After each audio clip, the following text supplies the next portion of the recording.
The butler, with a smile on his face, tells the young lady to follow him, and she can give the luggage to the maid. After which he opens the door to the estate and says that he is glad to welcome her to the Archduke's mansion Blackwella. Young lady's name, Laria Sherwood.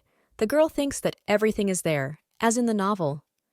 And there was a moment in which it was so quiet in the corridor that the sounds of dripping rain could be heard. And suddenly, a voice was heard. The young lady screamed, "Where the hell was the guy?" She asked it firmly in the numb man, but it seems that he ignored her question and simply continued walking, without turning forward in her direction, although she honestly tried to get through to him. But the young man only pulled his hand out of hers and screamed for her to finally let him go. When he did this, the scarlet liquid stained the woman's arm and neck red. The young lady asked if the Archduke really killed Henry. The guy just threw his sword and answered yes, and then approached the woman. He claimed that the fact that he was always hanging around her made his blood boil. The guy claimed that he couldn't lose the young lady, and it would be better to just finish them all off. The butler pulls the main character out of her thoughts. He claims that the Archduke is waiting for her outside the door, and then asks if the girl is ready to come in.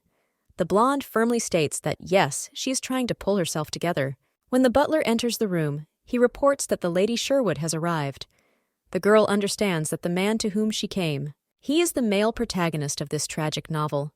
The young man suggests starting the interview, and the main character thinks that the Archduke is a cold-blooded monster, not knowing mercy, and he was even called a monster who finished off his father.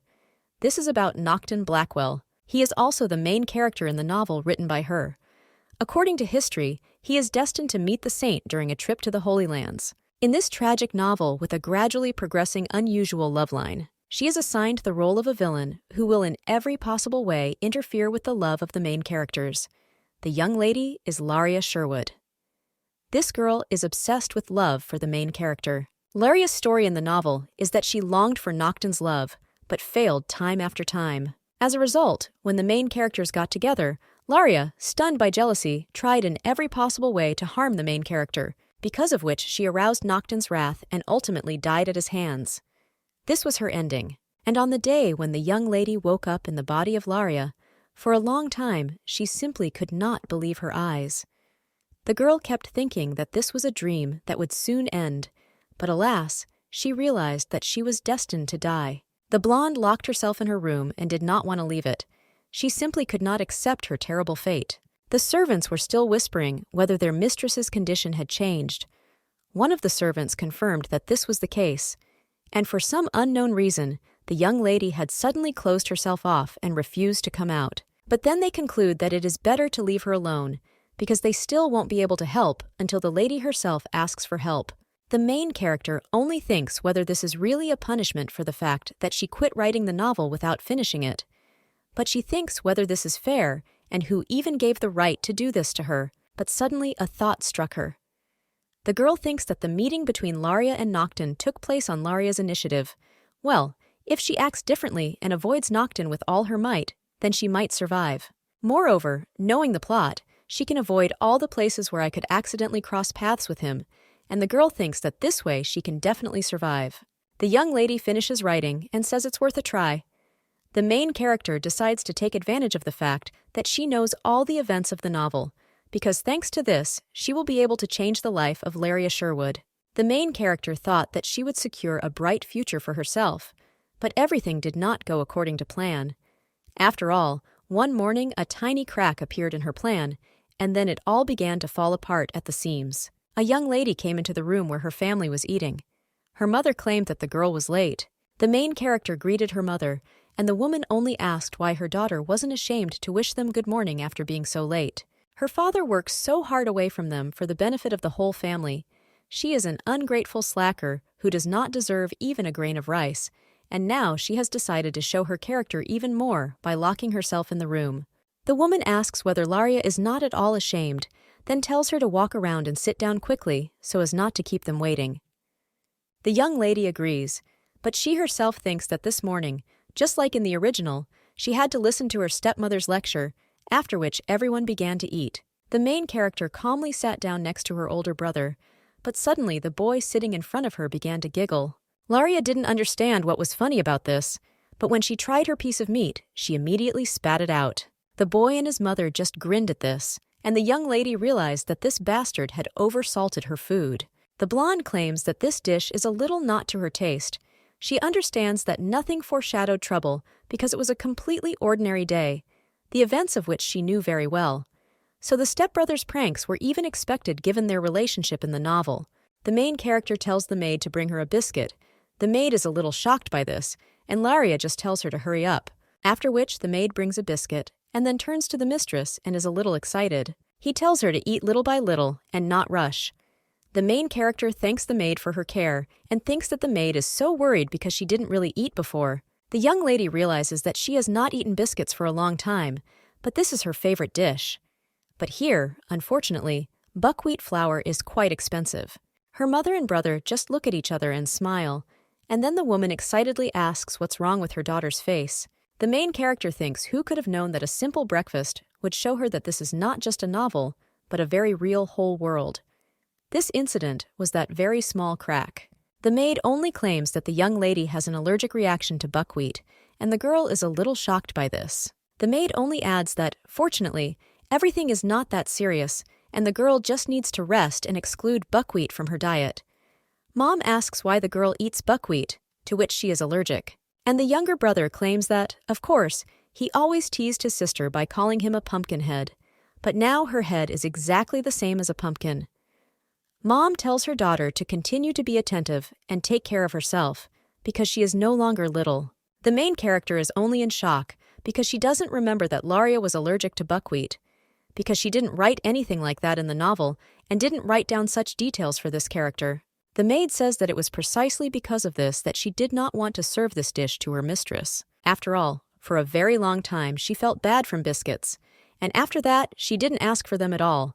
So the maid asks why the lady so suddenly wanted to try this dish today. But because of this, Madame scolded her severely.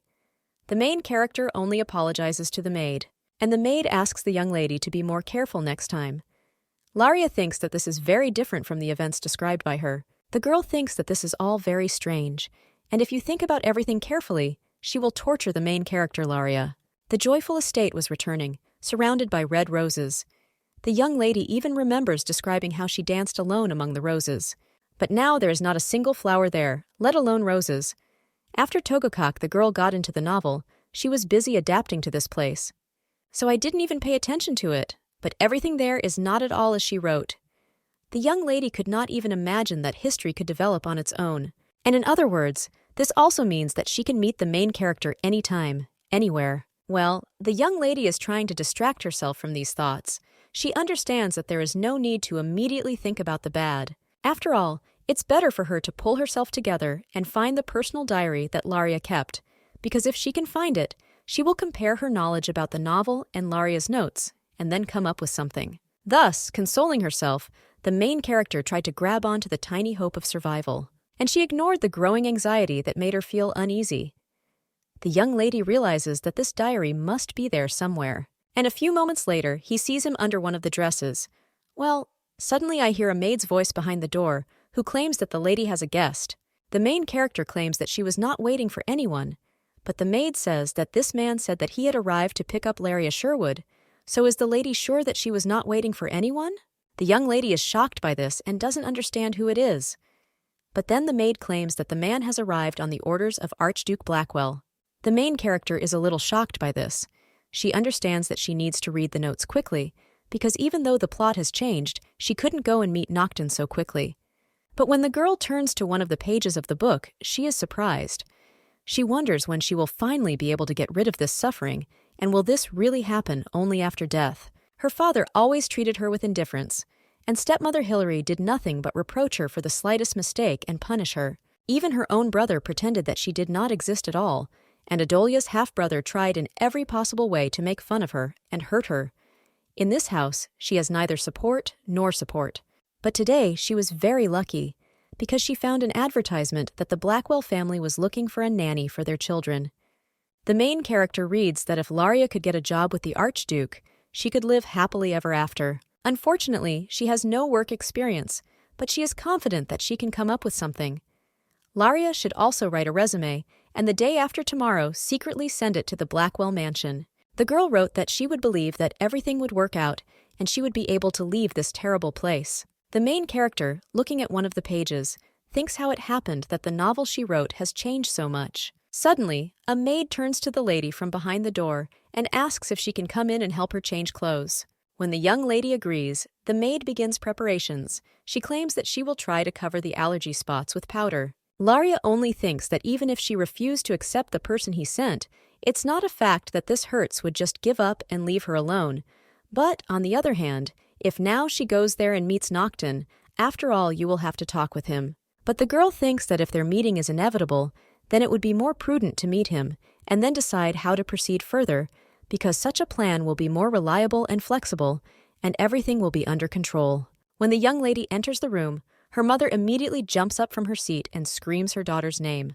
The main character apologizes for keeping them waiting and asks to be allowed to introduce herself, then claims that her name is Laria Sherwood.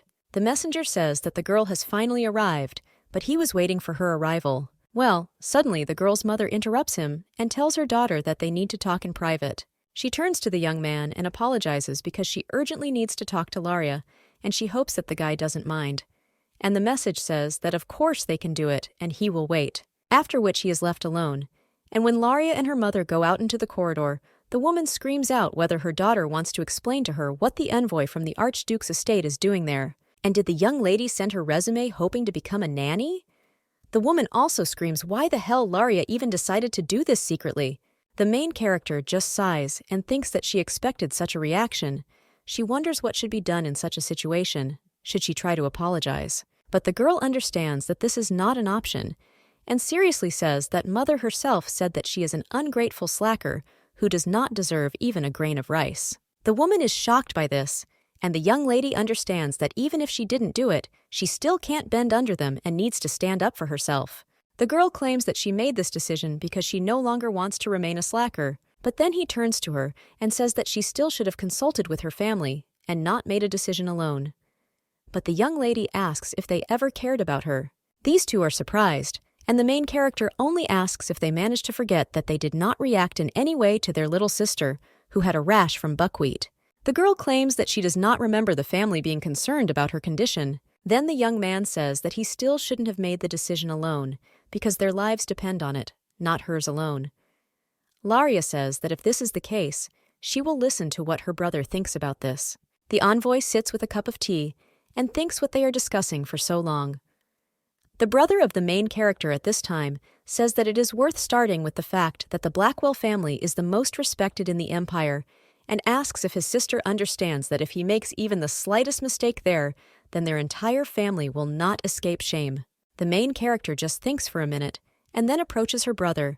She claims that if they realize that the girl is not suitable for this role, who will not hire her anyway. But then her relatives, and of course they thought. And she also tells them to finally stop pretending, because she is already sick of their game. The blonde tells them to remain a family who doesn't care about anything when it comes to her, and then she heads down the stairs and sighs.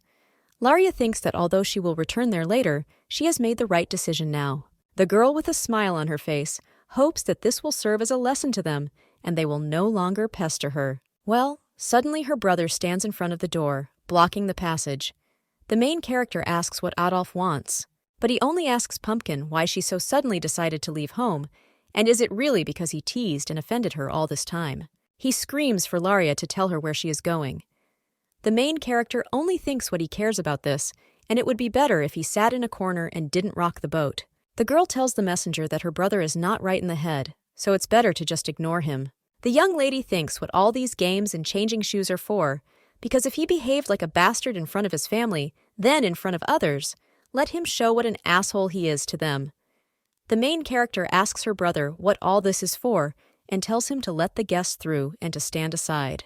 But the guy only claims that he will never budge, and the main character, without listening to him, simply passes by.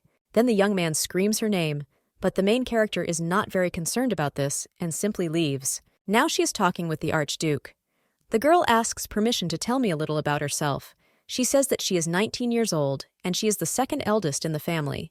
Then the brunette just says that this is enough, and the young lady must have had a hard time getting there. The blonde says that thanks to the fact that the Archduke kindly sent a comfortable carriage, she got there in comfort. The young lady thinks that who would have thought that she would ever be able to see in real life a character from a novel she wrote. She could not even imagine that, by prescribing his appearance, the girl created such a handsome man. But when the guy notices her gaze, she immediately turns away.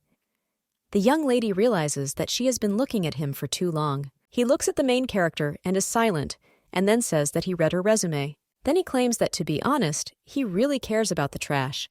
The girl just wonders if Laria wrote it that badly. So she asks the Archduke what he thinks about what is written there.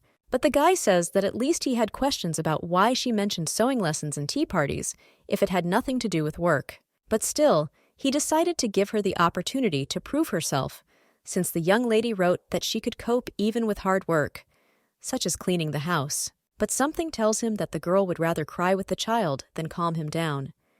Laria wonders if this was humiliation, and taking into account the fact that before her rebirth she was a teacher in a kindergarten, then her pride was already hurt. After all, she alone took care of more than 10 children, and there were only 2 of him, so she could definitely handle it. However, there is no point in telling Nocton about this. Otherwise, she will also have to explain what's what, and all she can do in this situation is pretend to be the girl from the resume. So the young lady smiles and says that maybe it is, because the guy can't know for sure. The girl asks maybe he will still give her a chance, and the young man claims that he will never agree to such adventures, and the interview is over. Unfortunately, the whole young lady does not suit them. He also claims that she is probably tired from the road, so let her rest a little and then return back. After which he leaves and wishes her a good journey. The main character looks after him and then just rejoices and thinks that everything went perfectly. After observing Nocton, she was convinced that he had no interest in her person, which meant that she could live a happy life if she simply did not contact him. The girl thinks that now it's time to start creating her bright future in order to properly enjoy life in this world. She is glad that everything went so smoothly, and there was no need to even worry that something would go wrong. But suddenly, the young lady hears someone screams and wonders if it was a child's voice.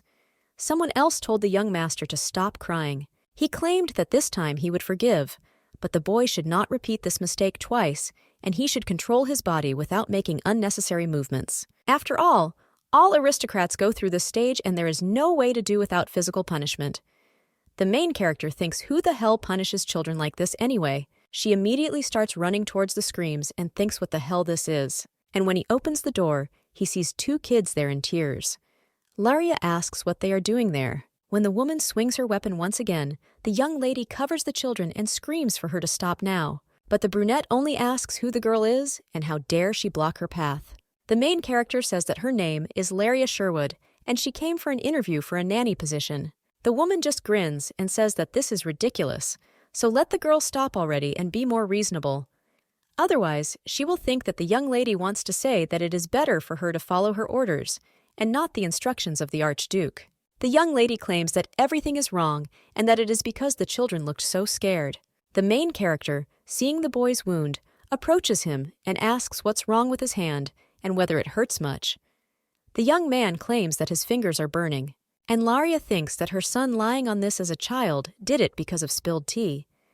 The young lady thinks how it is even possible to be so cruel, and it must be a pity she even has a heart. The girl takes him in her arms and thinks that first the boy needs to get medical help, but a woman stands near the door, blocking her path, and asks where the young lady is going. The girl claims that the boy needs to be taken to the doctor, but the woman says that she won't let it be believed. He only has a small burn on his hand, and Laria still has a chance to leave before she tells the gentleman about what she allows herself here. The blonde asks if the woman thinks that she will just turn a blind eye to raising children in such a barbaric way, allowing them to injure children, and the brunette asks whether it is possible for a stranger to understand the importance of such upbringing.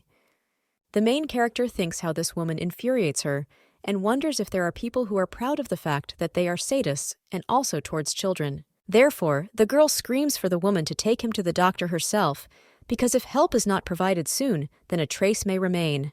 But then the Archduke comes into the room and asks what it means to provide help and what is happening there. He says that the girls could be heard a kilometer away, so let them take the trouble to explain what kind of commotion happened there. But then he says that the boy seems to have a wound, so they will postpone the discussion until later, and first, they need to take him to the doctor as the lady suggested to her. The doctor, treating the boy's wound, says that it's good that they didn't delay, and immediately brought the gentleman to him, otherwise painful blisters might have appeared. And the main character just sighs and thinks that it's very good that they managed to do it. But then someone addresses her by her full name, which turns out to be the Archduke. He says that the girl, of course, was right when she said that he needed to be taken to the doctor. Well, he tells her to explain one thing, and that is why the guest interfered in the internal affairs of the house. The main character understands that even though the woman said that this was a method approved by the Archduke for teaching and raising children, but observing Noctin's reaction, we can say with confidence that he was unlikely to give such permission. Mikhail and Jeanette are not Noctin's own children at all, and his biological father is Noctin, whom Noctin hated most of all, but he died, and then after giving birth, their biological mother left this world. Noctin decided to take those children away and raise them. He didn't see them often for work, and one might even say that their relationship was not warm. But despite this, he tried very hard to take care of them as if they were family, trying to give them everything they needed. The main character thinks that he will take action if she tells him about everything she saw. The girl claims that first of all, she would like to apologize for making such a noise and interfering in someone else's business. Well, she simply could not pass by when she heard the loud cry of a child. Entering the room, she saw the tutor's cruel treatment of the children. One of them was even injured. Therefore, the young lady asks how she could turn a blind eye to this. The woman just smiles and asks what cruel means and how she thought the young lady is a gentle child, which knows nothing about raising children, and all this, of course, is explained by her young age. After all, if everything is as she said, then her methods can be considered very cruel. But she, as an experienced tutor, is quite confident in the correctness of her approach, and it's better for a beginner not to get into such a pool without experience. Laria understands that this woman thinks that the girl cannot distinguish between proper upbringing and a simple beating. Although, given that she never prescribed standards for raising children in the novel, it is not surprising that even this can be considered the norm, but she still cannot leave everything like that. Therefore, the girl tells the woman that her approach may have an immediate effect, but it also includes excruciating pain. Therefore, is it really worth applying this to children, and isn't it better to explain what their mistake is? The main character claims that she is no longer talking about the fact that they will suffer throughout their childhood and youth, but they will be brought up. The girl understands that if you constantly torture a child, he may obey, but then he will do everything to avoid being beaten. As a result, the effect will be completely opposite, and he will begin to lie, shift the blame to others, or simply show aggression. At a young age, children are generally not susceptible to punishment, and adults doing this to them will only create strong self-hatred and even greater disobedience. Therefore, the blonde says that you can't continue to do this, because violence is unlikely to achieve obedience. Moreover, all this can negatively affect the psyche of children, or completely destroy it, and she no longer says that in the long term, her method will have the opposite effect. The young lady thinks whether she succeeded in conveying everything to the Archduke. The brunette claims that the lady is reasoning correctly. However, he cannot agree with everything she says. Laria thinks what he is talking about. And the guy continues and says that Molly is a tutor with a good reputation. She has experience gained over the years of active training and education of many noble children who can be assumed to become good and successful people in the future, so he has no doubts about her professionalism. And let the lady not misunderstand him, because it is not because he is not serious about her concerns, but simply that Molly, as a professional tutor, could hardly have made such an elementary mistake. And the use of corporal punishment has always been considered the norm in raising and teaching children, so he sees no reason to worry. But suddenly, a doctor comes up to them and asks what this means. The woman claims that although the gentleman does not have serious wounds, if you look closely, there are somehow too many bruises and contusions, and he thinks if she was beaten every day, she would simply stop studying altogether, because in the end, it doesn't matter why they would beat her. She asks whether such punishment was really necessary, because the boy simply held the cup incorrectly. Molly claims that everything is wrong, and the gentleman made the same mistake several times, so he had to resort to such measures. But the doctor only tells the Archduke to take a look for himself, and asks if he also thinks that there was an extreme need for something like this, because there is not a living place on the boy's hand. The guy remembers how other adults put pressure on him. They argued that the guy should put aside his feelings and glorify the name of the Blackwell family, and also prove that he is worthy of being called part of the family. He puts his hand on his head and says he's heard enough. Then he tells Frederica to take the children to the room. He also tells Madame that she can leave too, and should try to avoid corporal punishment in the future, at least until Mikhail's wounds heal. The woman says that she will do as the Archduke does and give orders, after which the man says that as for the young lady, she can breathe a sigh of relief, because he will not hold her accountable for all this, so she can go home with a calm heart. The main heroine, I just wonder if the brunette didn't believe her words because of the professionalism of the tutor. When a woman passes by, she pushes her and whispers what a young lady, a worthless, annoying girl, and asks if she will now answer what happens when they stick their nose in just about anything. The main character turns around at this and thinks how disgusting this woman is. The doctor at this time tells the kids that he will take them to the room, and Laria thinks that Mikhail must have suffered. The girl understands perfectly well that her actions seem wrong and unnecessary to others. However, seeing how a defenseless child was being beaten, she instinctively rushed to protect him. This rebirth, she herself was in his place. When the girl was little, her older brother Nam Jo-hyun often beat her, and unfortunately, there was no person who could stand up for her. The baby could only cry, like poor Mikhail. The girl asked what she did to deserve such a life, and was she really destined to endure this all her life? She didn't understand why she was born at all, and wanted to throw out her emotions so much that she gave such a fate to Mikhail. And because of her, the heroes of her novel were unhappy. Laria became an obsessive psychopath, and her children suffered constant beatings, and Noctin became a man whom no one understood. The main character understands that, having seen the pain her characters had to endure, she felt a strong sense of guilt for what she had done to them. At that moment, she realized that God most likely sent her there to fix everything and give the heroes of her novel the happy ending they deserve. Therefore, the girl screams out, asking his lordship to wait. The girl claims that she does not want to leave without helping the children. She claims that she knows that she failed the interview, but really asks him to hire her as a nanny. The guy just asks if the girl has a bad memory, because they have already closed this topic, and there is not a single reason why he should hire the young lady. Then, the girl claims that he did not indicate the characteristics of a person who would be entrusted with children and she might be ideal, so she asks for a second chance. The young lady says that since they are the children of a man like him, she thought that they would not have problems getting a proper education. So I decided that they most likely did not need a nanny in her person at all. However, she was wrong because, judging by what she saw, they desperately needed a nanny, and only she is suitable for this position. But then the Duke remembers how the girl claimed that if she didn't try, she wouldn't know, and she apparently has a really bad memory. The main character thinks that what he says is true, and although she had experience working with children in the past world, unfortunately, Laria from this world does not have any experience in this area, so it will be difficult to prove her abilities, and there is not a single reason for hiring a person after a sharply failed interview. Therefore, the girl thinks she can try to use facts from the novel to make Noctin interested in her candidacy. The young lady turns to the Archduke and claims that even taking into account the fact that he himself went through this and knows how painful it is, does he still want to expose his own children to the same fate? The guy here furiously asks what she just dared to say.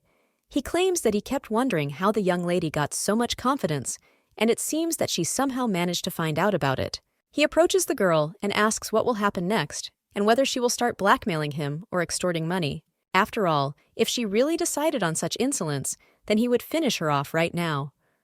The girl understands that this is a completely expected reaction because he becomes more sensitive when he is reminded of long-standing events that he would like to forget, and perhaps she can convince him if she turns what she just said to her advantage. The young lady claims that the guy was given such a reaction and the way he behaved when he saw the child's wounds, showing that he was taught from childhood that this is the norm. And it seems that the Archduke acted this way deliberately so that the children would not become attached to him, because he himself did not receive parental love from the cradle. But you can't do this with children, and you need to give them a helping hand before it's too late, and then create conditions for the child to grow up in love and care. After all, this is the only way he can grow up and become an independent and strong person without mental wounds and complexes. The young lady claims that this is exactly her approach to children. She certainly does not have many merits like Lady Molly, and taking into account everything previously said, she believes that she is best suited for the role of a nanny, and therefore asks him to hire her for this position. The guy is silent for a bit, but then looking at the young lady again, he agrees. He claims that he will see how true her words are, and gives 2 weeks for this. If the girl fails to convince him to take her on a permanent basis by then, she should be prepared for the inevitable consequences.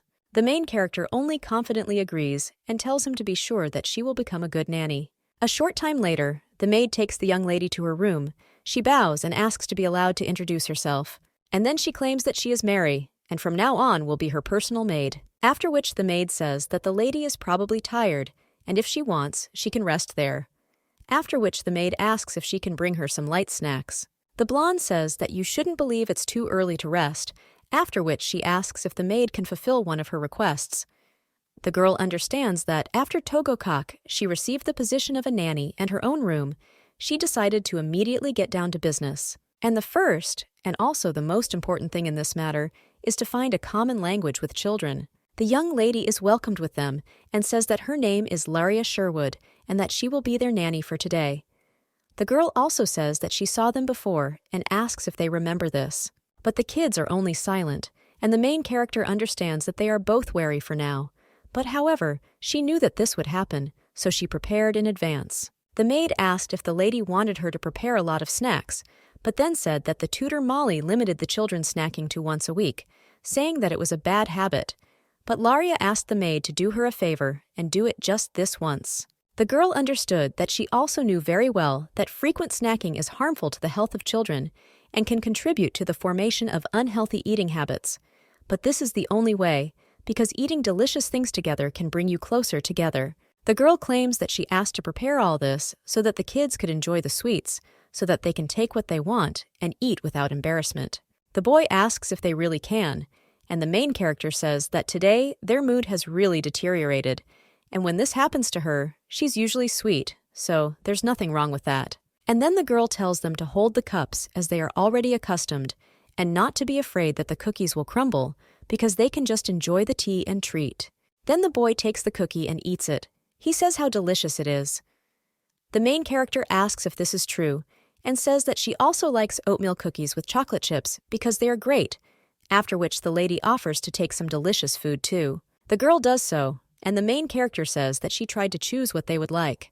The little girl claims that the treats are not bad, and the young lady turns to Mary and tells her not to stand by and eat too. The maid is a little shocked, and when she tries the cookie, she says how delicious it is. The kids look at each other. After this, the main character thinks that she worked very hard all these days so that the children could trust her and open up. Every day she gently and caringly woke them up, after which they went to breakfast. The girl also attended Molly's classes with them so that she could no longer beat them for anything. Molly still continued to teach 5-year-olds as if they were teenagers. And fortunately, after Nocton's words, there was no more corporal punishment.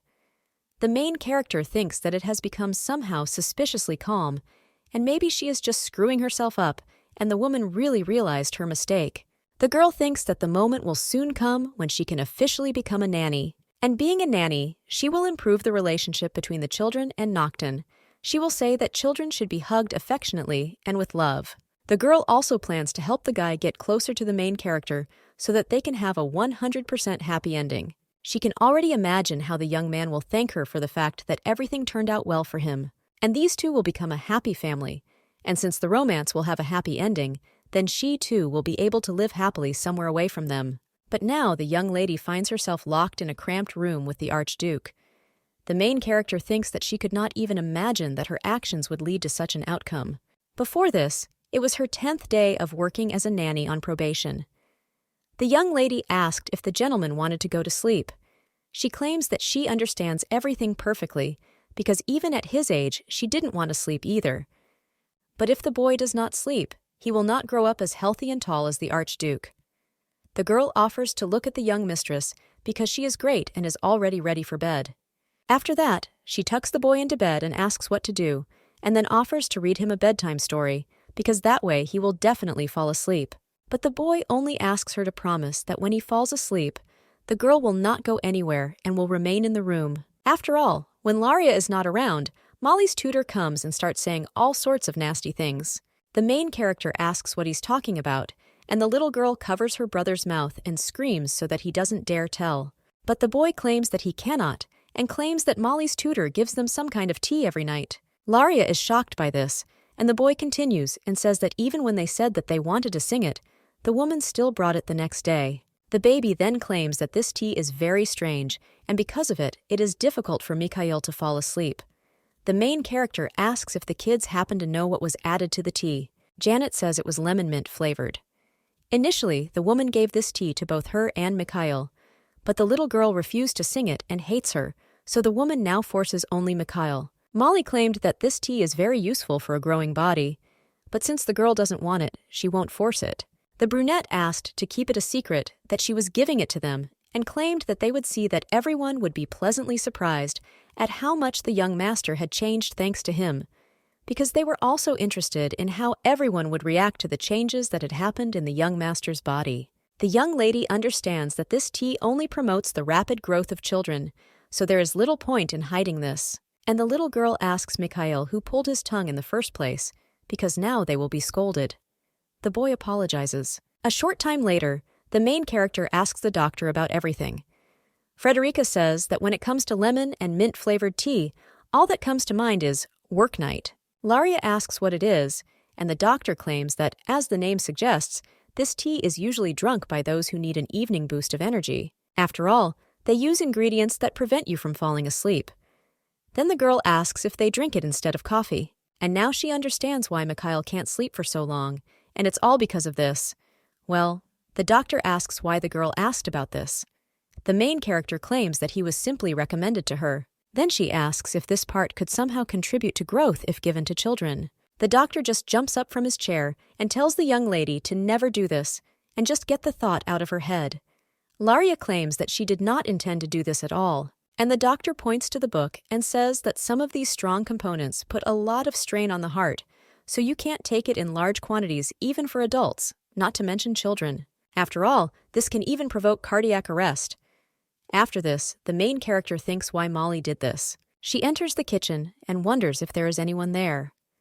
The girl understands that when she remembers how a woman beat children, she involuntarily thinks that a woman could do things much worse. But she is unlikely to be able to ask the Archduke to interrogate her without having evidence in hand, so now it is better to start looking for evidence. But suddenly, someone's voice addresses her from behind. It turns out to be in the process. He asks what the girl is doing there. The young lady is a little surprised by this, and the guy claims that he heard a noise from the kitchen, which he thought all the staff had already left and came there. The young man asks if the girl, pretending to be a nanny, wanted to steal from him little by little. The main character claims that this is certainly not true, but she wonders whether the guy will believe her without proof or decide that she is a liar, lying on the mall if she tells Noctin the truth. Well, suddenly she hears a noise behind her, and the brunette asks if he should wait forever for an answer. He claims to repeat the question of what she is doing there, but the young lady just grabs his hand and apologizes, and then suggests that they discuss the matter later. She drags the brunette along with her, and the guy asks what she is doing because she has plenty of time. Laria understands that while she was thinking about how to answer him, it completely slipped her mind that Molly was supposed to come soon. A woman comes into the kitchen with a candle and says that it seemed to her that there was definitely someone there, and was it really just her imagination? At this time, the Archduke and the main character are in a cramped room. The guy is a little confused by this. He asks what the young lady is doing, but the girl just covers his mouth with her finger. She whispers that she knows that the Archduke is angry, but asks him to be patient a little, because she will explain everything later. At the same moment, they hear Molly swearing. She, holding a can of tea in her hands, says that if this annoying girl had not interfered with her body, she would never have done this, because the girl was constantly hanging around with the children and sitting in class like some kind of annoying fly. Therefore, the woman failed to carry out her original plan, and it is because of her that she has to hold back. After all, to see that girl like a woman punishing children, she would immediately run to complain to the Archduke. Molly says that she could even be kicked out of there, but now she will deal with them in a different way, and soon Noctin will be heartbroken because she will destroy him. The woman, pouring tip leaves, says that initially she only intended to ruin his relationship with the children, but because of one annoying fly, she had to reconsider this plan, and now they will have to take Noctin's children away, forcing him to endure hellish torment. The main character and the Archduke are shocked by this. The young lady immediately opens the door and screams for the woman to stand. Molly, shocked, asks what she is doing there, but Noctin coldly asks if the woman did her dirty deeds right behind his back. Molly tries to justify herself and says that he understood everything wrong, and in reality, But the young lady does not let her finish and claims that she cannot deceive them. The whole woman began to actively give the children tea called working evening, and because of this, the young gentleman could not sleep for a long time. The main character asks why the woman forced the small child to drink it, because she probably knew about its effect on the child's body. The brunette only angrily asks how the squeeze girl even managed to find out about this. But she doesn't even know what happened in this estate, because if it weren't for them, her life wouldn't have turned into such crap. Everything would have been fine if that maniacal idiot hadn't done it. Manic jerk refers to the genetic Blackwell disease, which is passed down from generation to generation. It can manifest itself if Nocton is obsessed with a female representative, so in the novel he had to stay away from girls, but due to the strength of the appearance of the main character, his symptoms became a little weaker, and the seizures were accompanied by loss of reason, as well as unreasonable violence. And he calmed down when many people died. For Nocton, such a reality was like a nightmare. The young lady attributed this trait to him when she herself was broken. By granting him such a fate, she managed to ease her pain a little, but it seems that Sister Molly suffered because of her rash actions, and there could be many more victims. The brunette claims that the day he had that damn manic episode, that her sister, who worked there as a maid, witnessed this terrible sight. Although she was not physically harmed, her psyche was at an end, and she went down on her own. Molly had to take care of a crazy woman every day. That's why she now asks if the guy even knows what it was like for her. Because of him, her whole life turned into hell. The woman also asks if he thinks that he paid off by giving them his dirty money. After all, this is all damn garbage, and the Archduke is a dirty hypocrite. The guy just starts to get a headache from this, and he puts his hand to his head. And the woman just screams for her old normal life, Molly Owen, to be returned to her. The Archduke is about to say something, but the main character interrupts him. She claims that the woman herself is driven only by venting her own anger, and not by what happened to her sister. A short time before, the maid claimed that letters had arrived for the lady. The young lady understood that there were a lot of letters from her family, but then I saw one from Maria Owen and asked who it was. The maid said that it was for her, and that it probably came to the young lady by accident. The maid claimed that this was her friend who used to work there, but she had to quit due to some circumstances, so they communicate with her like that. Then, the girl asked the lady to read this letter to her because she could not read. The young lady agreed to this, and then she told herself that she was only Mary's friend, but apparently her guesses were correct, and the girl really was Molly's younger sister. The young lady claims that Lady Maria writes regularly to her friend, that is, her personal maid. And at first, Maria really suffered because she received psychological trauma. However, she decided not to dwell on it and move on. In the letter, she said that her condition had improved markedly, and she was even thinking about returning to work. Laria claims that even after experiencing very severe pain, people pull themselves together and find the strength to move on, leaving the past behind.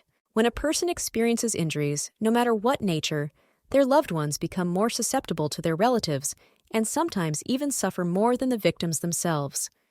This is exactly what happened to Molly. However, now Laria claims that Maria wants to move forward and asks why the woman is trying to take revenge. But the brunette just raises her hand and asks how the girl even dares to say such a thing. But the main character intercepts her hand and tells Molly not to let her anger get the better of her. And she asks, doesn't the woman see how Nocton is worried about what happened, and whether she thinks that the guy lived there like in a fairy tale while she suffered? The young lady asks if Molly ever tried to talk to him or just ask for help since she found herself in such a situation before rushing to take revenge. The girl suggests that we be honest because Molly beat children and was obsessed with her revenge for her own sake, and sister was just an excuse.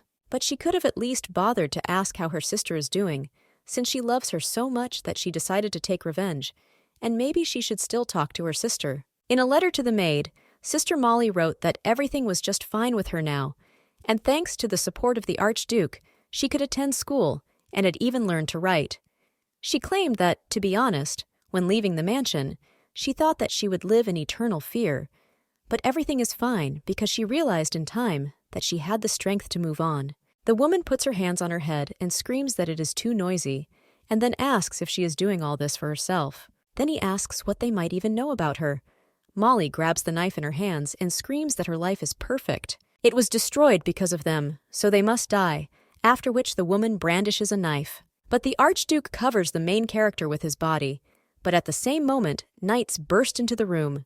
They cry out if everything is okay with his lordship, and then grab the woman. Molly just screams to be let go, because what a terrible curse they will pass on to the poor children.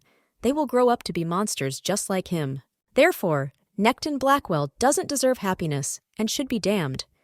It all ended with Molly being kicked out of the mansion and forbidden to even come close to it. Even if Nocton felt guilty towards her and her sister, he could not forgive her for what she did to the children, so it was decided to kick her out, giving money as compensation, and 2 weeks have already passed since that moment. The young lady was very sorry because it was all her fault. Therefore, the girl thinks that it would be fair to send her to this novel so that she can help everyone and correct the situation. Fortunately, now everything is slowly getting better, but there is no guarantee that the future will be bright because the situation with Molly could happen again. Fortunately, in 10 months the main character will appear. The girls just need to maintain a calm atmosphere in the estate until she arrives. Yes, now her goal is the well-being of Nocton and the children. Now the main character asks if she can come in, and the guy claims that he was the one who called her, for the girl to sign a contract for official employment. After all, during a 2-week probationary period, she proved that she is worthy of this position. The girl can get acquainted with the conditions, and the salary. If something does not suit her, then let her speak. The main character looks in shock that the salary will be 10 times more than originally promised. The Archduke states that before making a decision, he would like to tell her something, and then says that a seizure that is dangerous to mental and physical health could happen to him at any moment. And he leads to the fact that the girl may suffer because of him if she agrees to work here. Yunsha claims that he should have told her about this when signing the temporary contract, but then he did not have the courage, so he left it for later. The Archduke claims that he is ready to accept any of her decisions, and the refusal due to such a disorder of the employer is even more prudent. The young lady noticed that Nocton's voice wavered slightly at the end. She looks at the young man and thinks that this disease is a shame for him, and it is most likely very difficult for the guy to tell strangers about it. After all, because of this, he was called a monster all his life and said nasty things behind his back. Under his lowered, thick eyelashes, deep violet eyes filled with sadness are visible. The main character didn't want to keep him waiting for a long time, so she spoke. The girl claims that before giving an answer, she would also like to tell the Archduke something. And in fact, she decided to get a job with him without the knowledge of the family, because she wanted to escape from there, because she was treated poorly there. The young lady told Nocton about everything that Laria had to endure in her home. In this world, there is a law that states that an unmarried girl is the property of her father until she gets married, and the father can return his daughter home even against her will, and the girl in this world is a product that the parents are trying to sell as profitably as possible. The young lady claims that she was unable to tell him about this earlier, so she apologizes. And if he refuses to hire her after that, she will understand him and accept this decision. The young man claims that he is well aware of this law, according to which girls are first the property of their fathers and then their husbands. However, he asks if the lady doesn't know that he is much above all these laws, and if his children can have such a good nanny like her. Then he will not allow her family to be harmed in any way by this, and even before the end of the contract, she will not be able to leave his mansion so easily. The main character just smiles and asks if she can leave the young master and madam. She eventually managed to become a nanny for the Blackwell family. Now she tells the young lady to be careful, because if she runs so fast, she will fall. But then she turns to Mary and asks if something has happened, because there have been a lot of workers there lately. The maid claims that it seems that the lady has not yet been told about this. But every year at this time, a luxurious reception is held in the mansion, which is why a large number of people were attracted. The young lady is a little shocked by this. She turns to the maid and asks if there will be a luxurious reception. Mary claims that the empire is the concentration of forces of the entire continent, and it is controlled by 2 forces. The first is the imperial family that took over the management of the internal affairs and economy of the empire, and the second is the Blackwell family, responsible for diplomatic relations and the security of the country. Each family has its own faction that does not overlap with the other, and thanks to equal rights, they have been maintaining peace in the empire for a long time. However, the Blackwell family is different from the imperial family. These she stopped interacting with the aristocracy, and again strengthened her position among them. Then every spring a luxurious banquet is held. The maids are now dressing up the young master and mistress, and the main character understands that Nocton plans to introduce the children at this banquet. Mikhail says that for some reason Laria is in no mood, and the girl claims that the young lady is probably worried.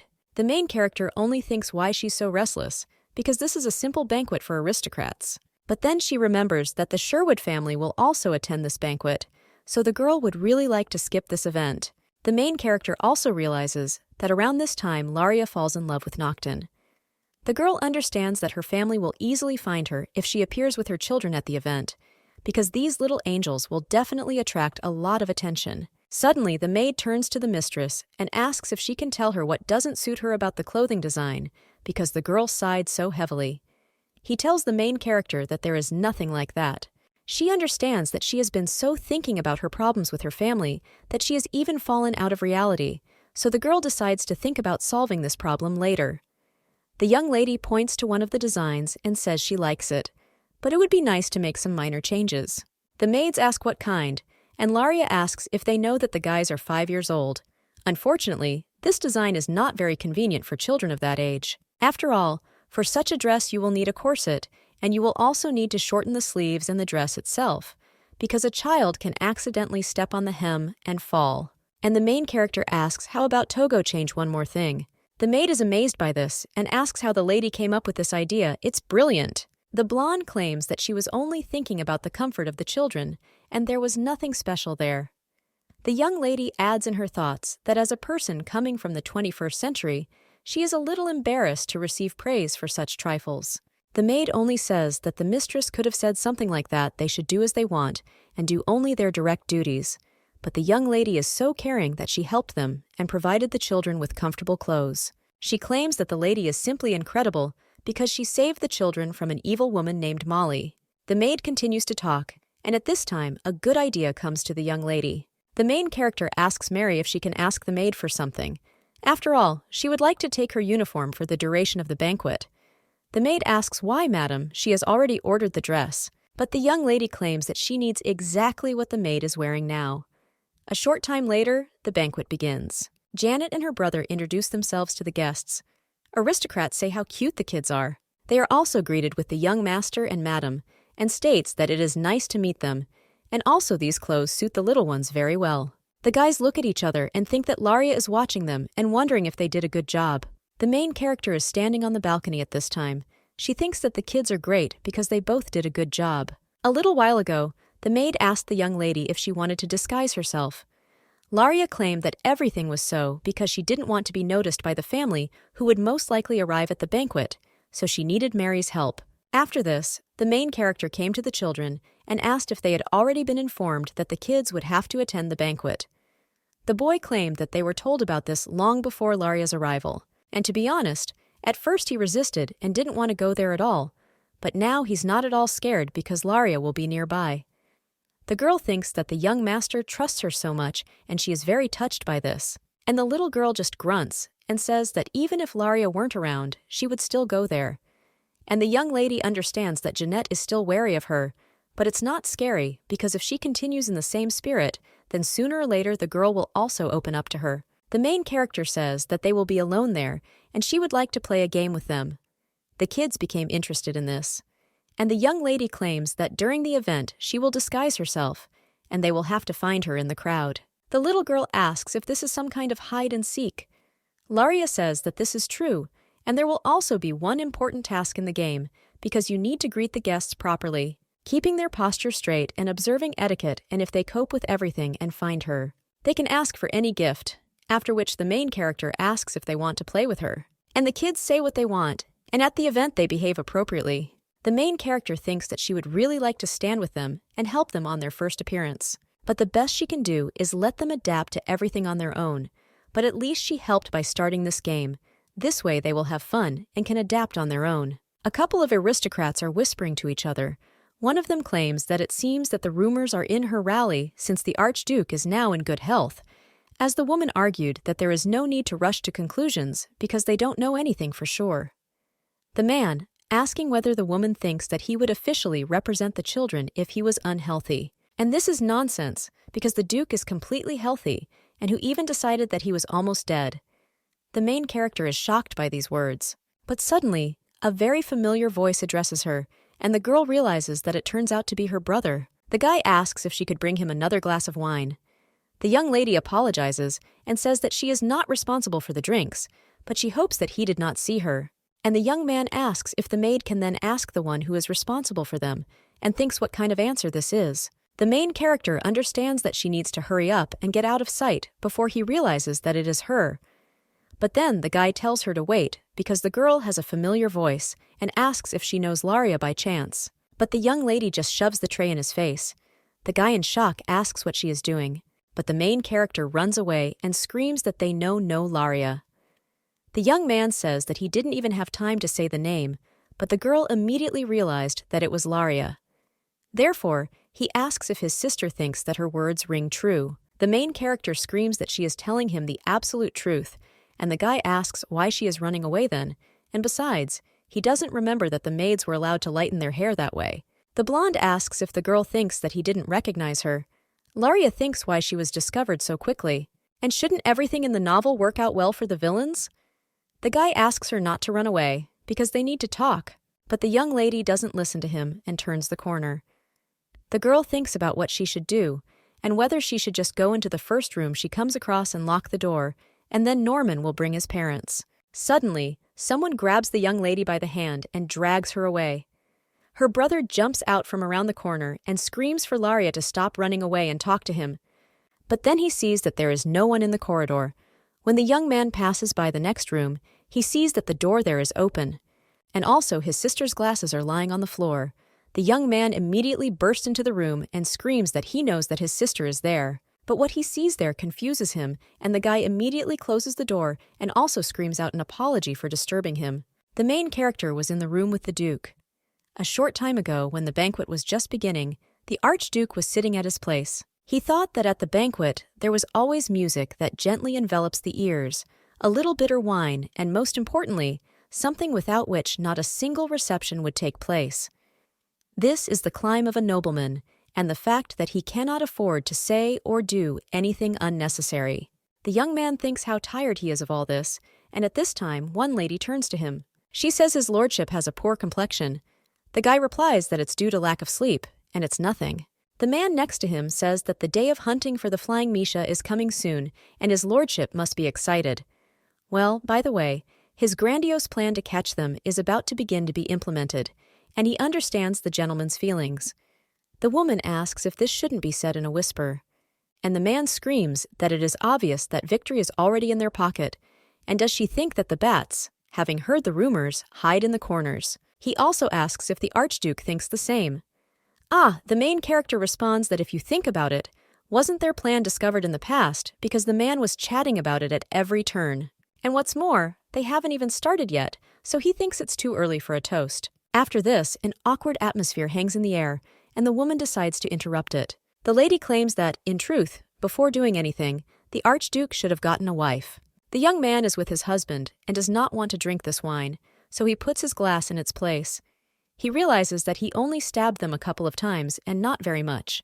They decided to start right away with heavy artillery. One of the guests says that if compared with the imperial couple, who are already married, then from the point of view of the inhabitants of the empire, they will become very successful. The main character thinks that if it were up to him, he would get rid of all these old foxes.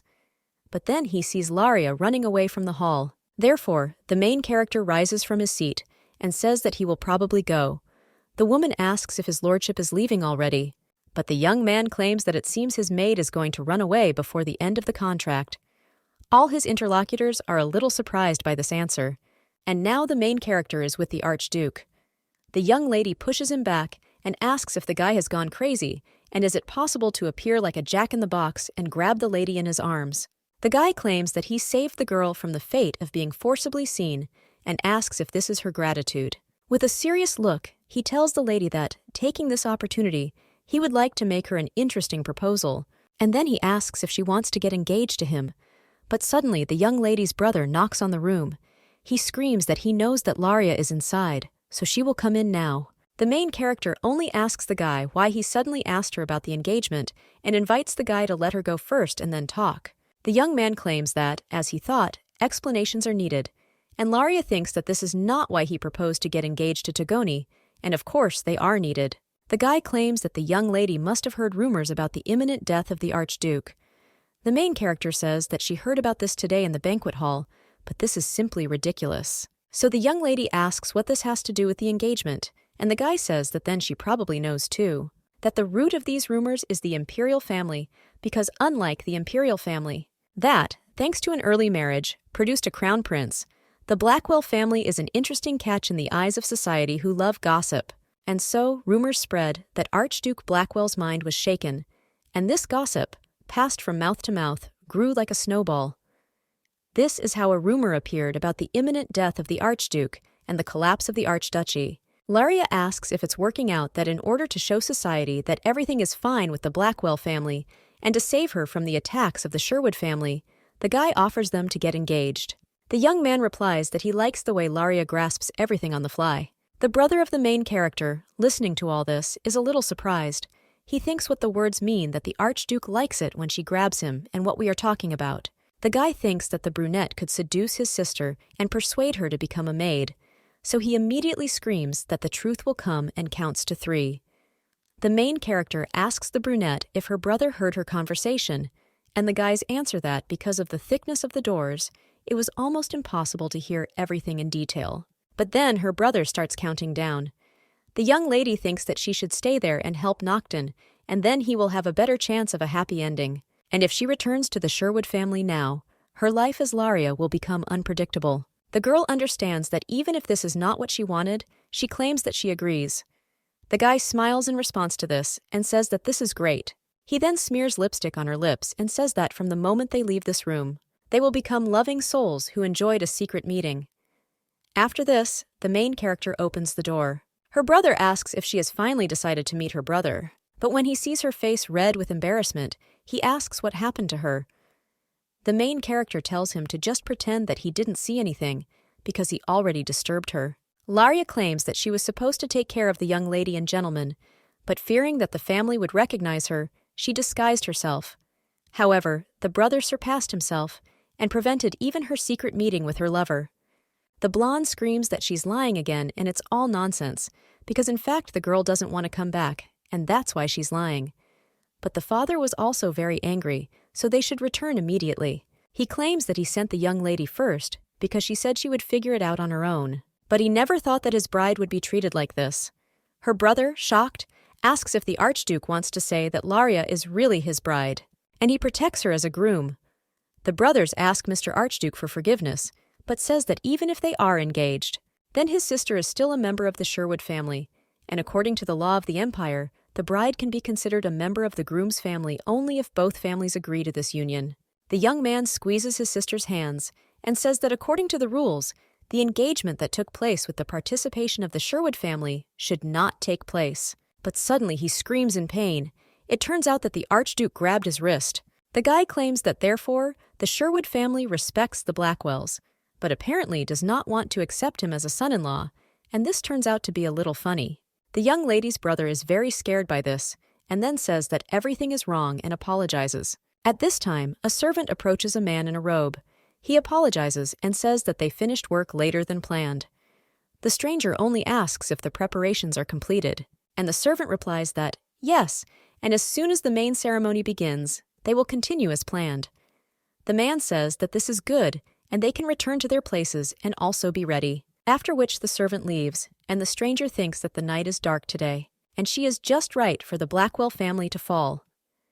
At this time, the Archduke continues his conversation with the brother of the main character. He says that if the young man understands everything, then let him tell his parents, and they will probably go. The brother screams for Laria to wait, because he still has something to tell her.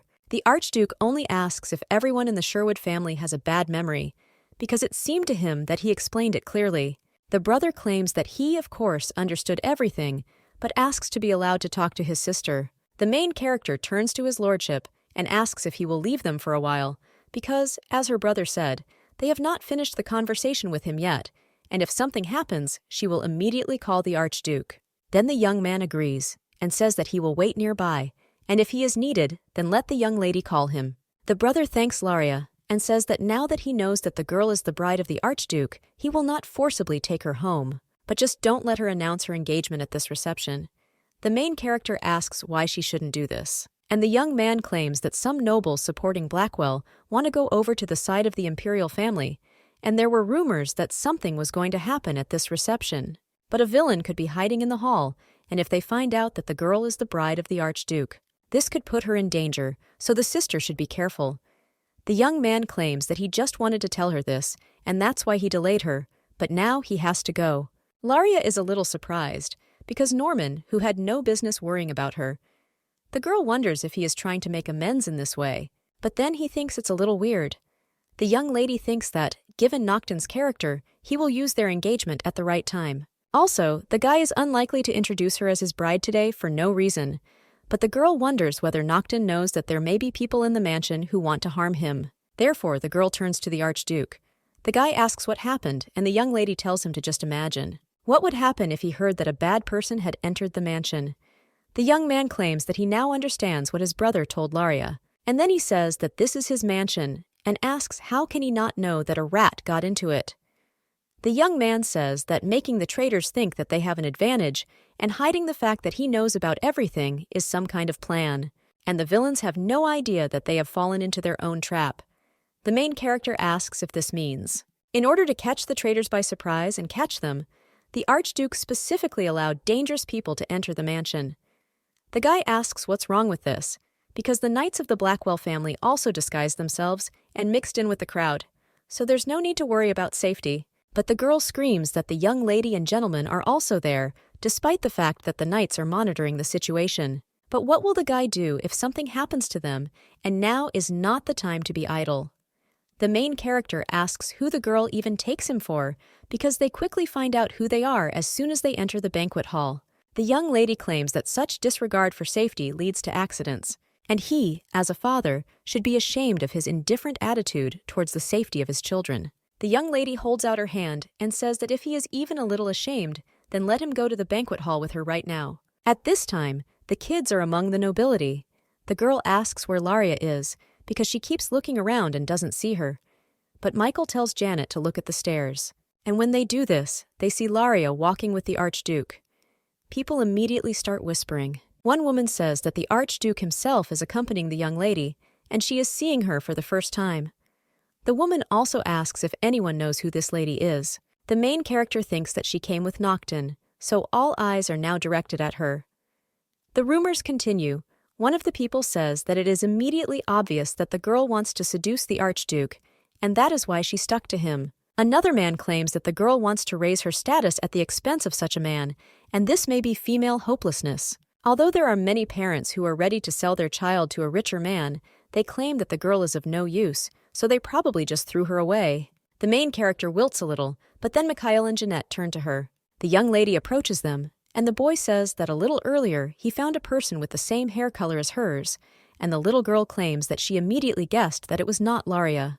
The main character thinks that she is very lucky to meet children so quickly, because she almost cried in public. But the young lady wonders how Noctin is going to identify the traitors among all these people. A short time later, everyone is already sitting down at the table. The Archduke says that spring has come again, and he is glad to meet again with distinguished guests. However, the opposing forces that were in hibernation woke up again and made a fuss, and the guests must also have heard the rumor about the fall of the Blackwell family. The young man asks if they also think that he has gone mad and is unable to fulfill his duty, or maybe they think that he is mocking the servants, because if so, according to his hearing, he has limbs to simply run away if necessary. He asks to be allowed to show people the whole truth about the Blackwell family, and then looks at the main character. The girl wonders if he is asking her to stand up now. The Archduke only takes her hand and says that if he had gone crazy, how could he have fallen in love with such a beautiful and graceful creature that so suddenly invaded his life? The main character is shocked by this, and her parents are also excited by this. The young lady's brother just sighs heavily, and the main character thinks that she too did not know that the Archduke would do such a thing.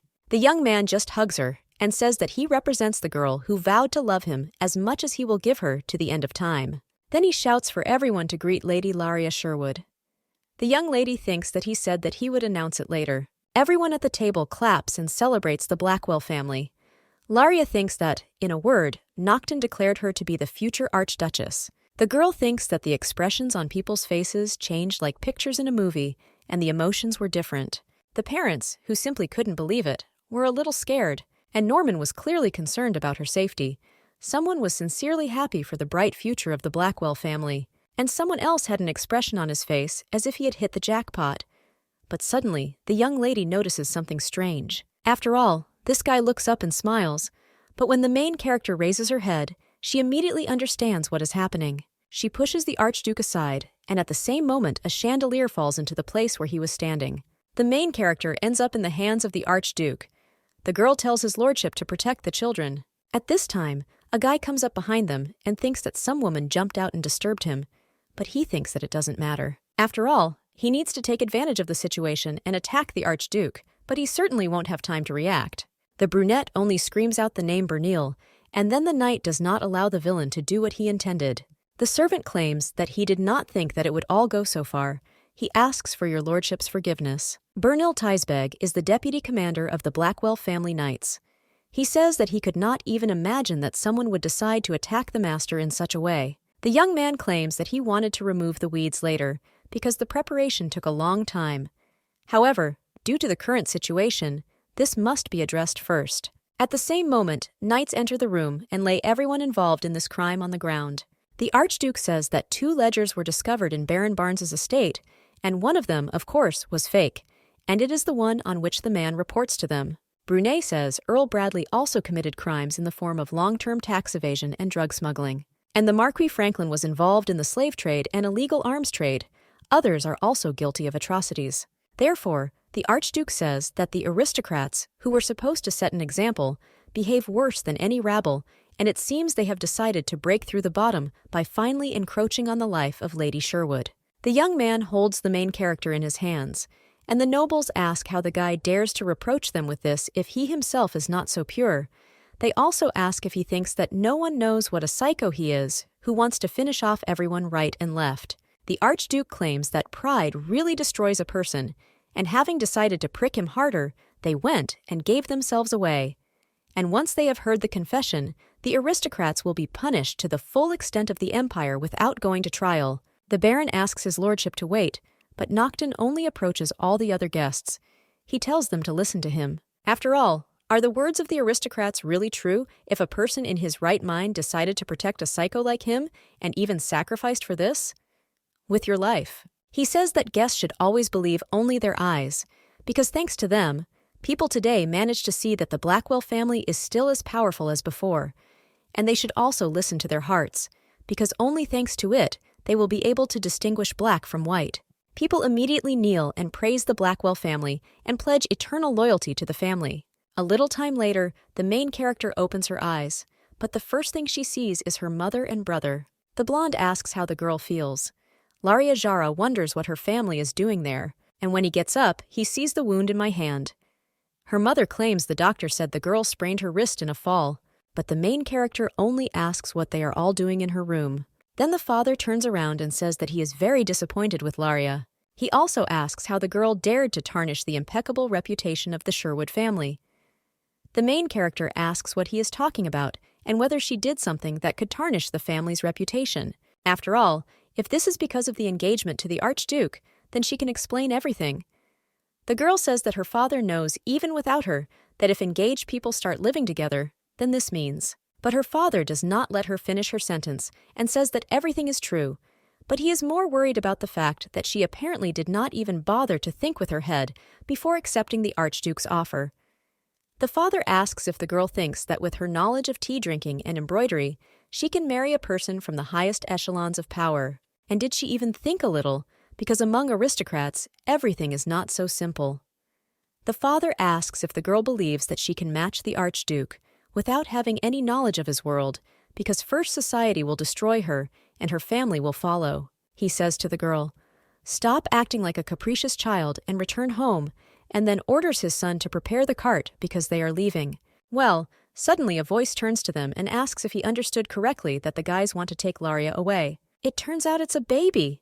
She screams that the girl is her nanny, and they won't move her out of meat until the baby gives them her consent to do so. Young lady's father just leans over to the little girl and says that he is glad that the young lady loved his daughter so much. However, according to the law, he has every right to take her from there. But the Archduke appears from behind and asks how long the man plans to hide behind the law and hope that he understands that he himself is violating it. After all, the young lady's father completely forgot that Laria entered into a contract with him, and the law, as I remember, says that in this case he has no right to take her away. And the girl has been there for quite a long time. But they only realized it now, so the guy asks if they are really planning something behind his back, because if they really wanted to return the young lady, then they should have done it on the day of her arrival there. And he was also wondering if they were at all interested in what Laria herself wanted. After all, he already understood everything himself that they did not do this, so he will take care of it himself. The young man turns to Laria and asks if she would like to return home with her family. The main character only says with a serious expression that she does not want to return at all, and this makes her relatives turn to stone. As they leave, the Archduke asks if the young lady is okay. The girl says yes, and asks what happened, and more importantly, whether the children are okay. The brunette says that the children are fine, and the girl doesn't have to worry about them, because their protection was and is still the primary task of the knights. They failed to catch the organizer of the assassination attempt, but everyone involved in the case has already been caught, so his capture is only a matter of time. The girl says that if that's the case, that's good. But the young man then apologizes. He says that if he had not introduced her as his bride and kept her close to him, then Laria would not have suffered.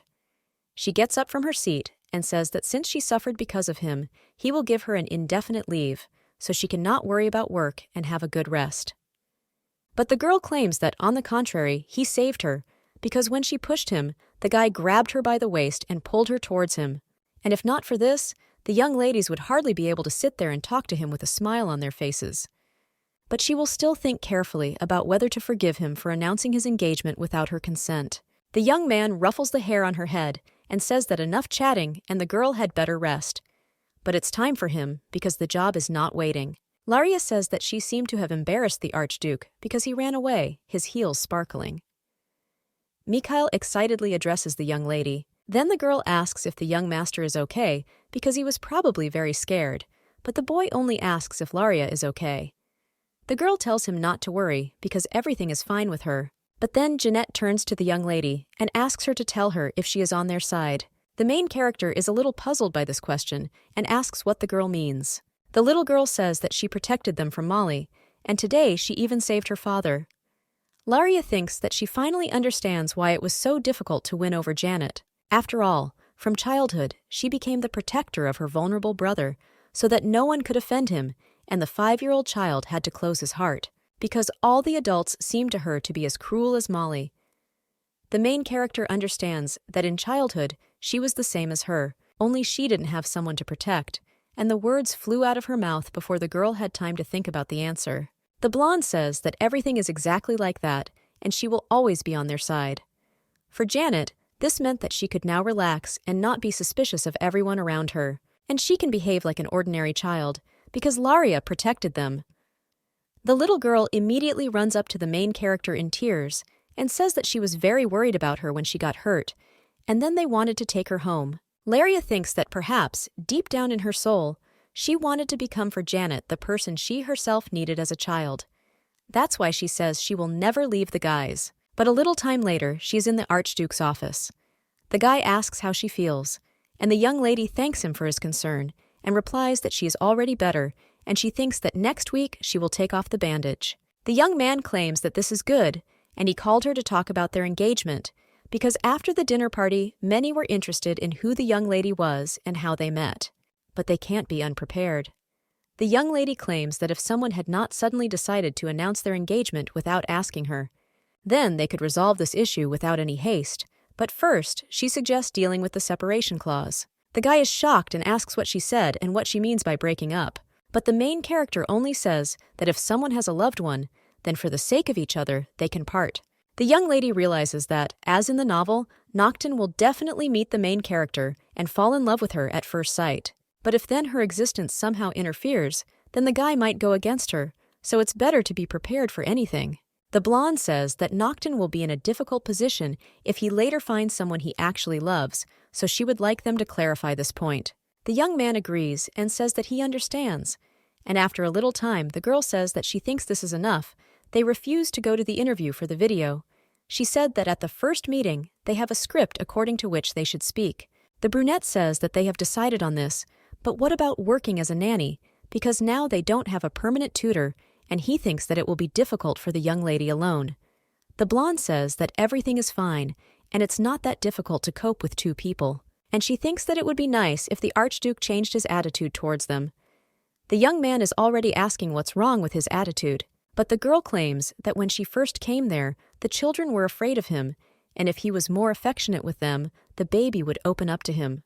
The Archduke asks what kindly means, since he treats them so well. He always makes sure that they are dressed only in good clothes, and they fed us quality food. Laria says that this is good in material terms. She asks him to treat them more kindly than them emotionally. The girl wonders if Noctin asked what the kids did today, and also whether he praised them for studying hard and invited them to play together.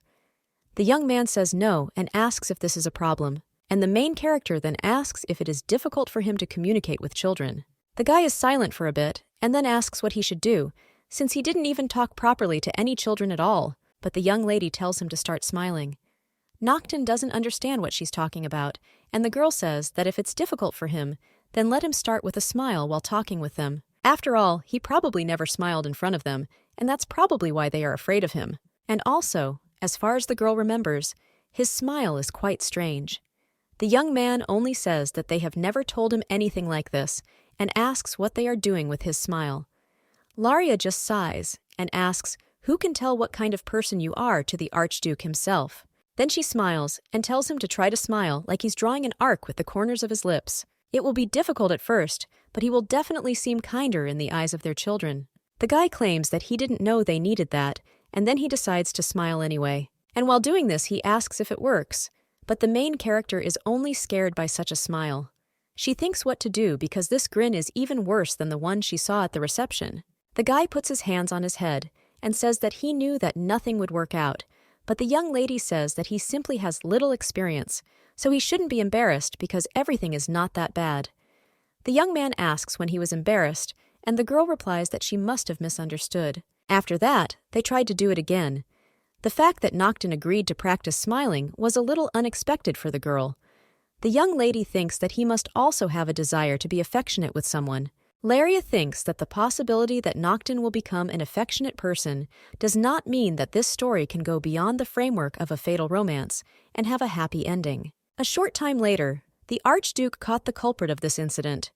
He argued that the Viscount's necklace would be an excellent collector's item. And even though this is a Viscount's estate, there are so many precious stones as if it were the Emperor's palace, and he must have worked hard to collect them. Or it would be more correct to say that he worked hard, stealing the Archduchy's military supplies and selling them to his enemies. He throws the jewelry in the face of Viscount Waldman.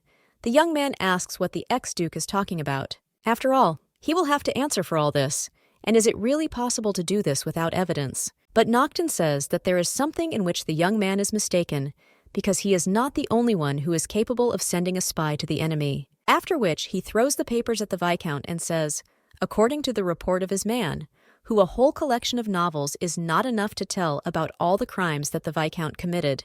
But the theft of military supplies and their sale to enemy countries is just the beginning, because there was also the slave trade and the import of drugs. And the worst thing is that he tried to harm the Archduke.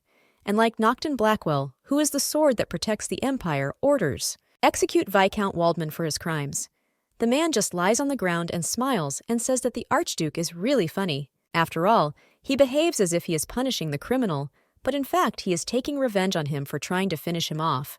And they both know what this whole masquerade is for. Waldman asks how someone who carries out personal revenge under the guise of the law and putting a ball to the enemy's neck in the middle of the night differs from him united by money, power, and power. But the Archduke only tells Bernil to hand over the sword and then claims that the Viscount is only a loyal pawn of the imperial family.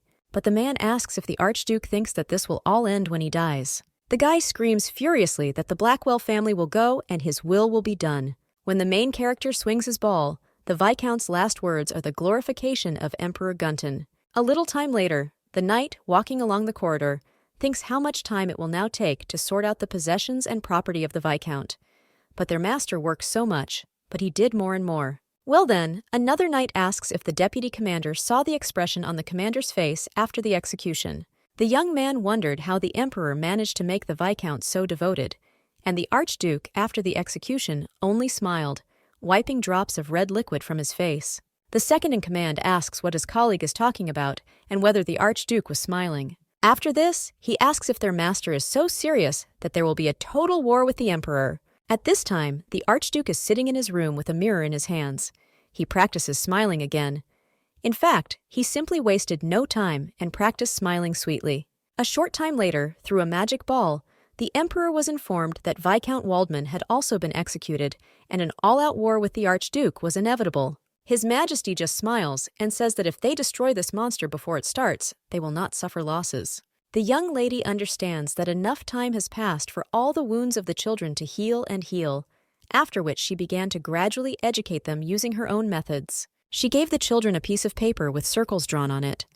Mikhail says it looks beautiful and asks what it is, but the little girl just doesn't understand what's beautiful about this, and the main character claims that this is a checklist for good behavior, and if they do good deeds or listen to her carefully, the girl will stamp them. Janet asks why they need to collect these seals at all, and the young lady says that if they can collect all the seals, then she will fulfill any of their wishes. Kids are very interested in this. Mikhail asks if Laria can fulfill any wish. The girl replies that everything is true. She will fulfill only those desires that she can do. The boy says that this is very cool and hugs Laria. And the girl just says that this is stupidity. But since Mikhail liked it and wants to try it, then so be it. She will keep him company. The main character understands that the little girl still cannot be honest with herself. The young lady understands that the important detail, of course, is the reward with help, which can guide the children in the right direction, and they are divided into two main categories. These are material items that may include sweets or pocket money, and emotional is the joy of being able to collect all the seals and receive praise from an adult. At first, it may seem that there is nothing special in this approach, but this is not so, because although at first children usually worry about the material part of the issue, over time the emotional component begins to prevail. The girl thinks that this is a classic approach to preschool children of her world, but here she is using this method for the first time, so she is wondering if it will be possible to introduce it here. The maid, looking at the paper, says that it is impressive. After all, she had never heard of a system in which if you do a good deed or are obedient, you will receive a seal. She also asks Madam. This came to mind because it's amazing. The main character asks what she is talking about, and then claims that she just thought a lot about how to raise children well, also interested in pedagogy from childhood. The maid says that she is simply surprised that the mistress has not yet become the best teacher in the world, because with her knowledge and approach, this is quite possible. However, a little time later, something happened that neither she nor Mary expected at all. The maid asks the gentleman if he just shared his water with the flower. The young man replies that yes, because he just thought that the plant was very thirsty, so he decided to share it with him. The main character and the maid are touched by this, and say that the young master is so caring for the little flower, and he will most likely be even kinder with people, so the young ladies are very happy about this.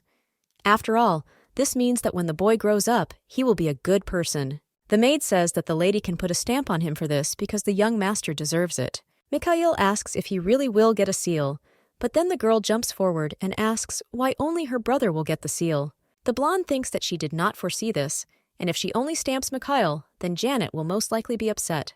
But if she doesn't deliver, then it will be dishonest, because the boy has fulfilled the conditions she set. Therefore, the girl says that she will give the young master one seal, and the boy is very happy about this. And the little girl asks why he alone will get the seal because she wants it too. The main character pats her on the head and says that she will put a seal on the young mistress when she fulfills the conditions for receiving the seal. The baby sulks in response to this, but a little later, she approaches Laria and claims that she is also watering the plants, so she should also be given a stamp. The maid asks if the girl watered all the plants in the mansion, and the main character thinks that she doesn't know if this is due to the fact that she is older, but the girl seemed to be deliberately trying to outdo Mikhail's act in scale. This is, of course, an unusual approach to the issue, but the deed is definitely kind. Laria says that the young lady will put a seal. Then the girl is very happy about this stamp, and the young lady thinks whether she made the right decision, because she already doubts that it was worth entering this checklist. A little more time later, Mikhail was eating his cookies, but suddenly he noticed how another boy was looking at him as if he also wanted this delicacy. Then Mikhail approached the baby and told her that the boy was probably hungry, so let him take it. His father came up and told the master that he could not accept his appearance as a simple servant. But Mikhail claims that everything is fine and let the boy not be afraid, and also rather take it because it is a gift. The two took leave of the boy and thanked him for such a generous gift. But a little time later, Janet was already knocking on this boy's door, and then she pointed to the roomer behind and claimed that it was all for him. The main character understands that in the end, it all turned out to be a competition to obtain seals. The guys competed with each other, and the girl thought that it looked like they wouldn't stop until someone came out the winner. At this time, behind him, the boy brings gifts to his uncle and says that he was given so much today, and he is sure that the saintly agent did her best. The man, with tears in his eyes, says that the boy is right, and Saint Agent decided to bless him. But the baby is just lucky, so he should appreciate it. The main character thinks that she, of course, doubted it for a long time, but to think that the method is still good because the children still made someone happy, the girl also wonders when Nocton will return. And a little later, the servants were already greeting their master. The main character was already observing the kids' reactions. Mikhail greeted his father, and although his voice trembled a little, but the girl understood that there was still progress. Now, Mikhail no longer cries with fear at the sight of Nocton.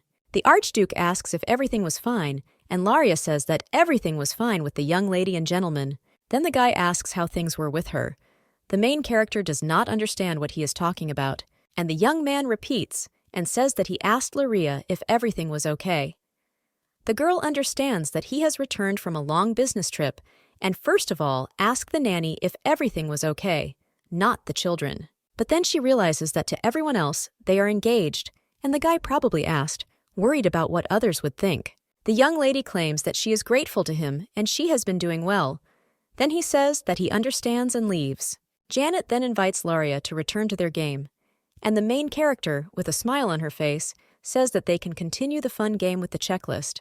The blonde thinks that the Archduke has been gone for quite a long time, so for some time he will be busy with accumulated affairs and will probably call her later. But after 30 minutes, she was already in the young man's office. The main character was wondering what happened and why she was called, and besides, without children. Laria thought that he first needed to sort things out, but then seeing how the guy's hands were shaking, he thinks that he is a little nervous, but the young man then begins to speak and claims that he would like to say first that I didn't forget about her request. Laria asks what request he is talking about, and the young man asks if she has already forgotten, and didn't she ask him to practice smiling. The main character herself cannot help but smile because of this, but then immediately covers her mouth so that the Archduke does not notice this. But the young man only angrily asks if he, in her opinion, is funny. The young lady claims that there is nothing like that, and the young man is right, because she really asked him about it. Laria realizes that she almost forgot about it because of all the commotion with the seals. But his remark that he did not forget about the request is so similar to Nocton. The girl says that she is glad that the young man did not forget about her request and asks how much he trained. The guy claims that she will understand when she sees it for herself, and the young lady thinks that this is a strong statement, so she tells him to show what he has learned. Then the young man smiles, and the main character, looking at this, is a little embarrassed. The girl thinks what happened during this time, because no matter how much Nocton was her type, this is too much. The guy asks what's wrong with the young lady, and the girl just looks away and says that he really tried hard, and she's impressed. And in her thoughts, she asks who knew that his smile would make her heart skip a beat. At this time, the main character rises from his seat and approaches the young lady. The brunette takes her chin and asks how he could take this request carelessly. The main character is even more embarrassed by this and then says to let her go. The Archduke does so, and then asks if his smile has improved. The girl says that she is really surprised, and this natural smile suits Nocton very well, but if he practices a little more, he will become the best smile in the Empire. And judging by the fact that he was able to show such a gentle smile, the guy must have really trained tirelessly. The young man just turns around and says that he doesn't really care, but the main character asks his lordship why he looks away. She then claps her hands and says that this is enough anyway, and now it's time to move on to practice. The young man asks what she is talking about, and the main character says that he is not going to show this beautiful smile only to her. After that, she tells the kids that now they will go to meet his lordship, because yesterday he returned from a business trip and probably missed them a lot. Mikhail asks if they cannot go, and the little girl says that she doesn't want to and won't go either. The main character thinks that she is taking the children to the dentist. Therefore, the girl claims that his lordship just wants to see them, and she will go with them, and then asks if the kids agree. The boy says that he believes the young lady, and Janet screams that she will go too. A short time later, they are already at his lordship's door when the main character opens the door. The kids are a little surprised, because they see a table full of sweets, and the Archduke is sitting next to it. He tells the children to sit down, then the kids do so, and the main character sits down next to them. The Archduke asks how they are doing and if the kids were doing well. The guys are a little shocked by this because they did not expect such a question, and the main character whispers that everything is fine, and he just has to do it. A little time ago, when she was walking with the Archduke, the young man said that he did not understand what would change if he changed the kerosene lamp to a magic one. After all, none of those who came to this office ever pointed this out. The girl only asked if someone would dare to make such comments in his office. Therefore, he should read to himself and try, and also remember to prepare tea and sweets, as well as cookies and warm milk that they both love are a must. The man asks what all this is about, and isn't it good to be in an atmosphere in which you can concentrate on the conversation. Laria says people tend to feel closer to another person when the conversation is over good food. Now Mikhail decides to answer his father. Well, he is a little nervous. Then Janet decides to help her brother and says that they got along well. The Archduke says that he understands and then claims that he prepared this table with sweets for the guys, and they can eat as much as they want. The main character asks the young master and young mistress what to say at such moments, and the kids immediately thank their father. And then they eat sweets with joyful smiles. The main character just smiles. A short time later, the kids are already lying on the floor with full bellies. Janet claims she can't eat anymore, and the main character asks if they had fun today and if they liked the conversation with the Archduke. The kids remember how their father, with a smile on his face, offered to sit like that again later. Therefore, Mikhail now claims that it was not so bad, and the girl adds that their father was not so creepy. The young lady thinks that this is not bad and asks if they would mind if the Archduke suddenly invited them to spend time with him again like today, or more precisely, if it always remains like this. Janet claims that she doesn't mind, but the boy just nods his head. Then the main character is happy because all is not lost, and if the children were completely closed off from Nocton, it would be more difficult. Although most likely they were waiting until recently for the moment when their father would become warmer and kinder to them. Laria remembers her past life, where she was bullied and humiliated.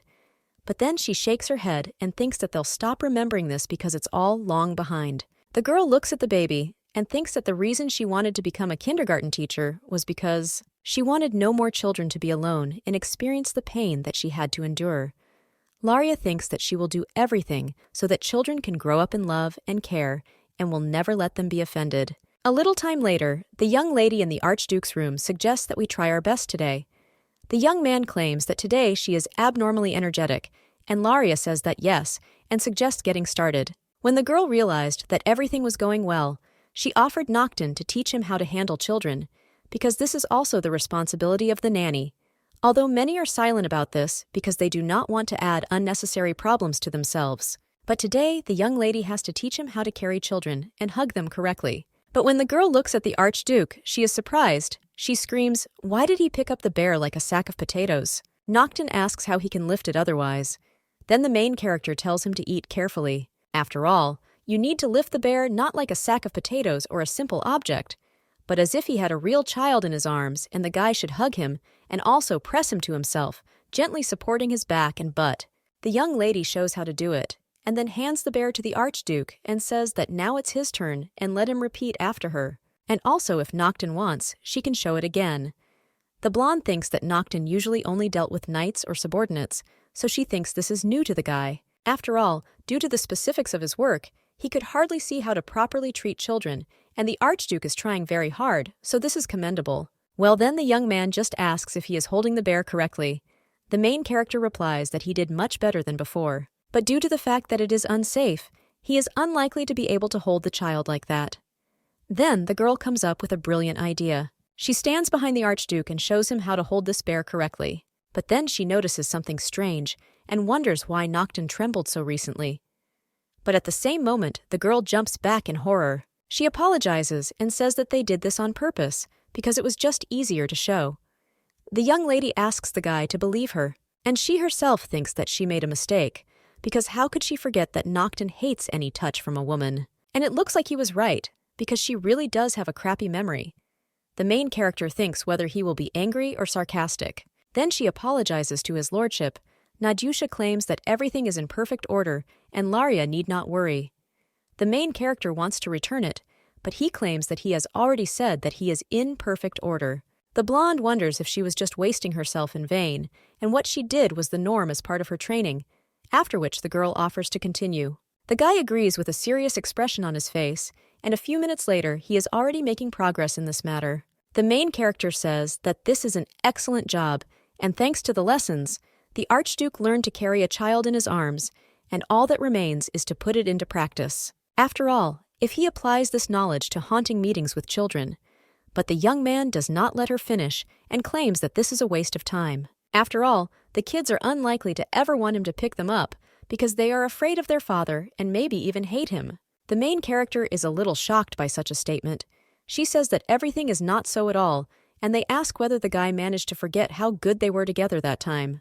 But later, Laria talked to the children, and the kids said that they liked it, and they also did not mind spending more time with his lordship in the future. Therefore, the young lady takes the guy by the hand and asks him to cast aside these doubts. It's too early to give up. The Archduke is a little encouraged by these words. The guy claims that he probably looked pathetic in the eyes of the young lady since he decided to give up so easily. The main character waves her hands and says what it is, but they have a special relationship, so the Archduke may not worry so much. The guy asks what special means, and Laria replies that they have a fake engagement, so their relationship is special. Nocton says with some disappointment that it is so. The girl thinks that she is very glad that the guy met her halfway and decided to improve relationships with the children, and the young lady thinks that if Nocton had known that this was being done for everyone's happiness, he would have tried even harder. After which, the young lady offers to try only another time, because that's enough for today. But when the girl is already preparing to open the door, the young man grabs the door handle. He asks the young lady to let him guide her. The blonde wonders if the guy is doing this again. But she doesn't understand why he needs this mansion, and it's so well guarded. The main character thinks that sometimes it is very difficult to understand Nocton's train of thought. And in the end, despite Laria's indignation, I had to agree, because if she had done otherwise, it would have been regarded as disrespect. The Archduke asks if the girl needs to get up early tomorrow, because if so, she should go to bed early and get a good night's sleep. The main character agrees and tells him to sleep well too. But then the girl remembers that Nocton doesn't sleep well at night, and he prefers not to sleep at all, and if he does fall asleep, then he only dreams of nightmares, and the guy has to go through all this night after night because of her. The young lady realizes that usually in novels, the main character heals the main character's wounds, which no one else knows about, and as a result, the main character falls in love with her. And then a happy ending awaits them. But the girl decided to take a different path. So the main character does not just fall in love with the main character who saved him, he becomes obsessed with her and finishes off everyone who even comes close to her. The young lady understands that because of her selfishness, she put the young man through such torment, and she is very sorry, so now she simply must do something for the Archduke. The main character turns to his lordship, to which the young man turns around and asks what she wanted. But Laria says that it's nothing special, and she wants to put the Archduke to bed. So the girl asks if he minds. The guy is a little shocked by this statement, and asks how the young lady knew that he had problems sleeping. After all, she is a lady who attends sewing classes, reads and participates in tea parties, and also has an education with the help of which she can diagnose insomnia in adults. Laria says that's not true, and the guy just drinks tea with lavender every evening. It calms and relieves pain. After all, this is a desperate ingredient that is often used for sound sleep. And on the bookshelf of his office, there is a book about insomnia, and the girl simply assumed this based on all this. The Archduke claims that her analytical skills are quite good, and that perhaps the girl's calling is not to be a nanny, but a detective. Laria thinks whether he is serious or sarcasm, or the main character could be offended by the fact that the girl knows his weaknesses. The young man says that no one has ever been able to cure this insomnia. He is quite curious about how the young lady is going to put him to sleep, and then tells her to follow him. A short time later, being in his room, He claims that he will leave for a while to change clothes. The main character agrees, but she herself thinks that a men's room that smells so nice is a rarity.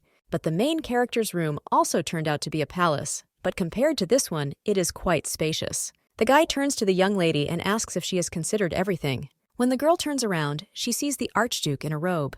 The young lady is a little embarrassed by this, but then she thinks she should calm down. After the brunette lies down on the bed, the main character says that she will sing him a song. The young man asks if she will sing, and the girl claims that even if you can't tell from her, she can put any child to sleep in 5 minutes with a lullaby, and even a crying child is not a problem. The brunette says that this is funny and claims that he tried many ways to cure this insomnia, and if the girl knew about at least a quarter of these methods, she would not dare to say such a thing. The young lady thinks that she knows all the methods that he tried as the author of this novel, and therefore knows more about him than anyone else. But perhaps even more than the Archduke knows about himself. So the young lady says that he should give her exactly 5 minutes. After all, since he has put in a lot of effort, the girl asks him to listen to her song too. Well, if he still doesn't like it, then he can kick her out the door. Laria thinks that she wants to help in any way she can. She understands how painfully Nocton lived all this time. The young man says that the girl can do as she wishes, although in any case it will be a waste of time. The main character sits on the bed and thinks that she will just go for broke. After all, she will either succeed, or everything will end in complete failure. The young lady claims she is starting, and then he sings the first words of the lullaby. The young man heard them and immediately grabbed the girl by the shoulder, and furiously asks what she is doing and how she knows this song, as well as why the young lady decided to perform it and what the hell her intentions are. Laria thinks how hard the Archduke grabbed her, but she understands that Nocton must have been in even more pain and fear in the past. His insomnia is due to trauma left by the children's real father, and this is a song that the man sang to little Nocton several times. In other words, this is all a gamble, and then he will either remember the good memories and fall asleep soundly, or, on the contrary, he will go mad. The girl understands that first she needs to calm the young man down, and asks what the guy is talking about and what intentions he has in mind. After all, this is just a folk song that was popular in its area. Nocton asks what she's talking about, and Laria says that adults often sing it as a lullaby, and she heard that this song was spread by a wandering singer who came from afar. The young lady asks if the Archduke also heard this song. The young man claims that it seems so. Then he goes back to bed and curses this wandering singer, asking why he made this song popular. The main character did not think that the young man would become so furious and as expected.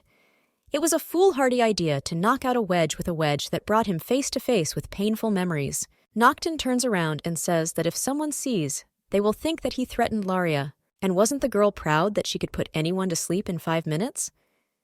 The young lady listens to him carefully, and the guy claims that he will give her exactly 5 minutes, and during this time Laria can do anything.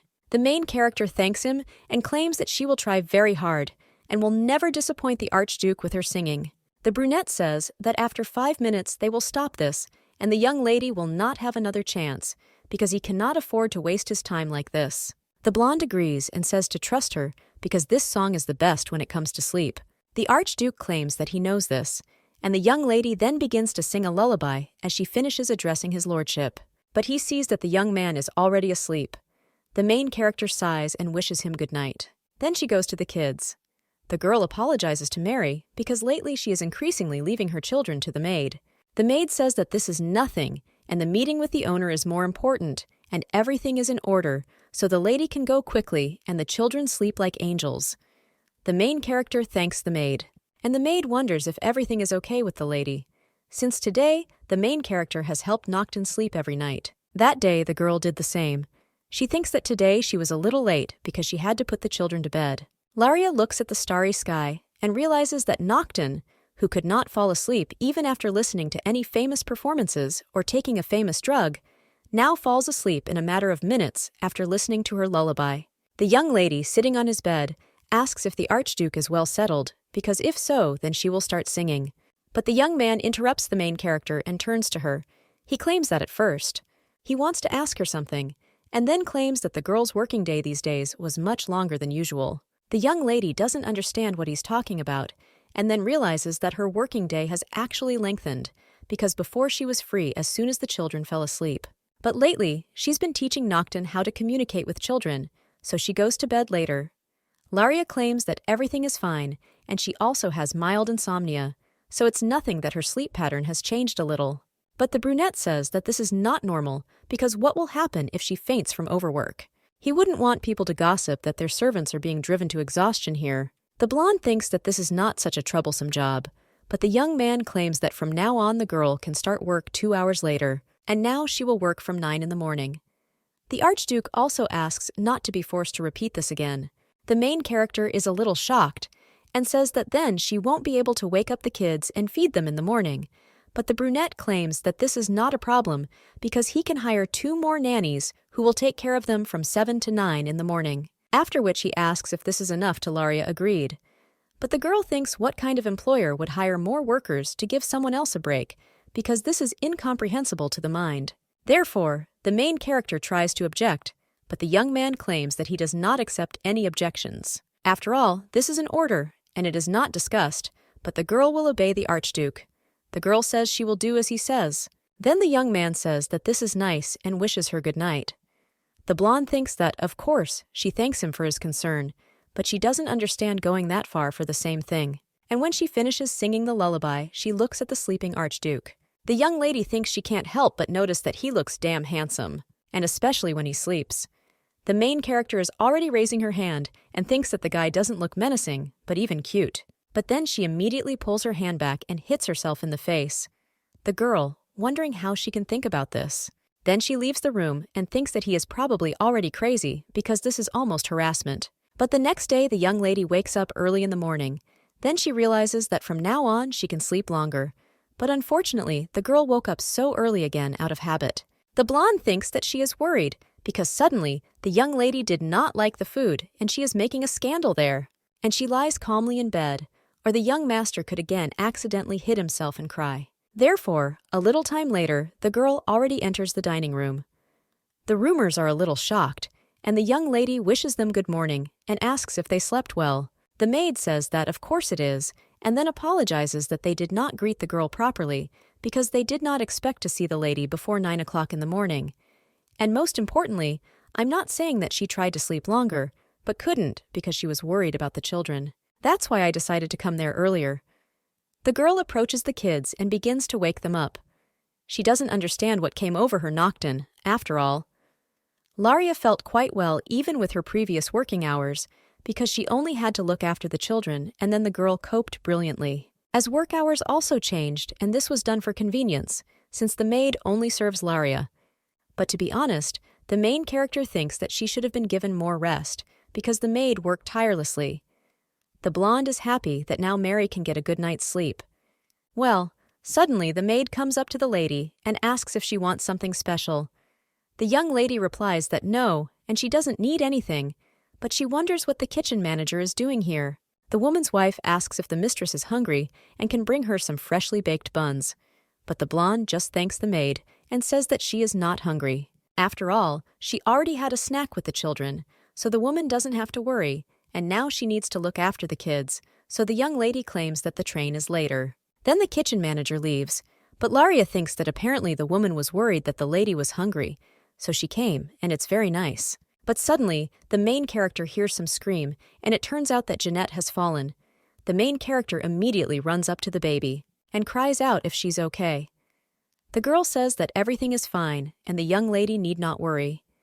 The one who is responsible for this incident apologizes and says that he is really sorry because of these papers, he did not see the young lady. And also, the girl doesn't have to worry about the papers because the deputy commanders of the knights will pick them up themselves. The main character thinks what kind of deputy commander of the knights this is. But when she raises her head, she sees a young man who extends his hand to her. He is welcomed and claims that he is Bernal Teisberg, second in command of the Blackwell family knights. He also apologizes for his subordinate knocking down the young lady. The girl thinks that this is the first time she has heard this name and believes that this is their first meeting. The young man claims that he has heard a lot about the lady. They also saw each other from afar at the banquet, but only now had the chance to talk in person. The main character thinks that she doesn't remember this at all, and it seems that at that moment she had no time for the people around her. The knight says that after her heroic rescue of the Archduke, he became very interested in the young lady and in fact, the guy heard that the lady abused children. But now, having seen her in life, he realized that this is not so, and he does not think that the girl would even dare to touch a bug. The blonde just thinks what nonsense he is talking about, and claims that the guy is absolutely right, and she thinks that he is truly cruel to bugs and insects.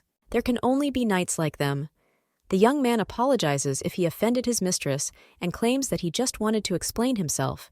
He believes the girl is different from the one he imagined based on rumors. He hopes that the blonde is no longer angry, because the young man would not want to incur the wrath of the future Archduchess Blackwell. Laria says that it's good since he apologized, and the future Archduchess forgives him, and in her thoughts, she wonders if the knight decided to mock her. The deputy bows and says he thanks the future Archduchess. The girl's wife asks why he is here and if he came because of her. The brown-haired man claims that everything is correct. The butler asked him to tell him that the young lady would come to his office later, and also said that he wanted to discuss something with her. The blonde agrees and says that she will come see him a little later. The knights bow and say that it is time for them to go, so they wish the lady a good day.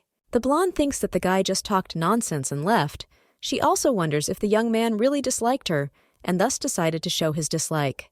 When the guy leaves, he turns to the young lady. He realizes that Laria Sherwood hugged the young lady without hesitation, who only recently stained her dress, and if the girl were an average aristocrat, she definitely wouldn't do that because she would hardly want to stain her expensive dress. And the girl responded to his caustic jokes with dignity, and she is also friendly and patient. But for now, the guy says that it's too early to draw final conclusions, and it's worth further observation. A short time later, the main character knocks on the butler's office. Simon asks if the young lady has come. The girl says yes, and asks if the butler called her. Simon tells her to come in and sit down because they need to talk. After which he invites the young lady to look at some papers. He hands Laria these papers and says that he would like to know the lady's opinion about this.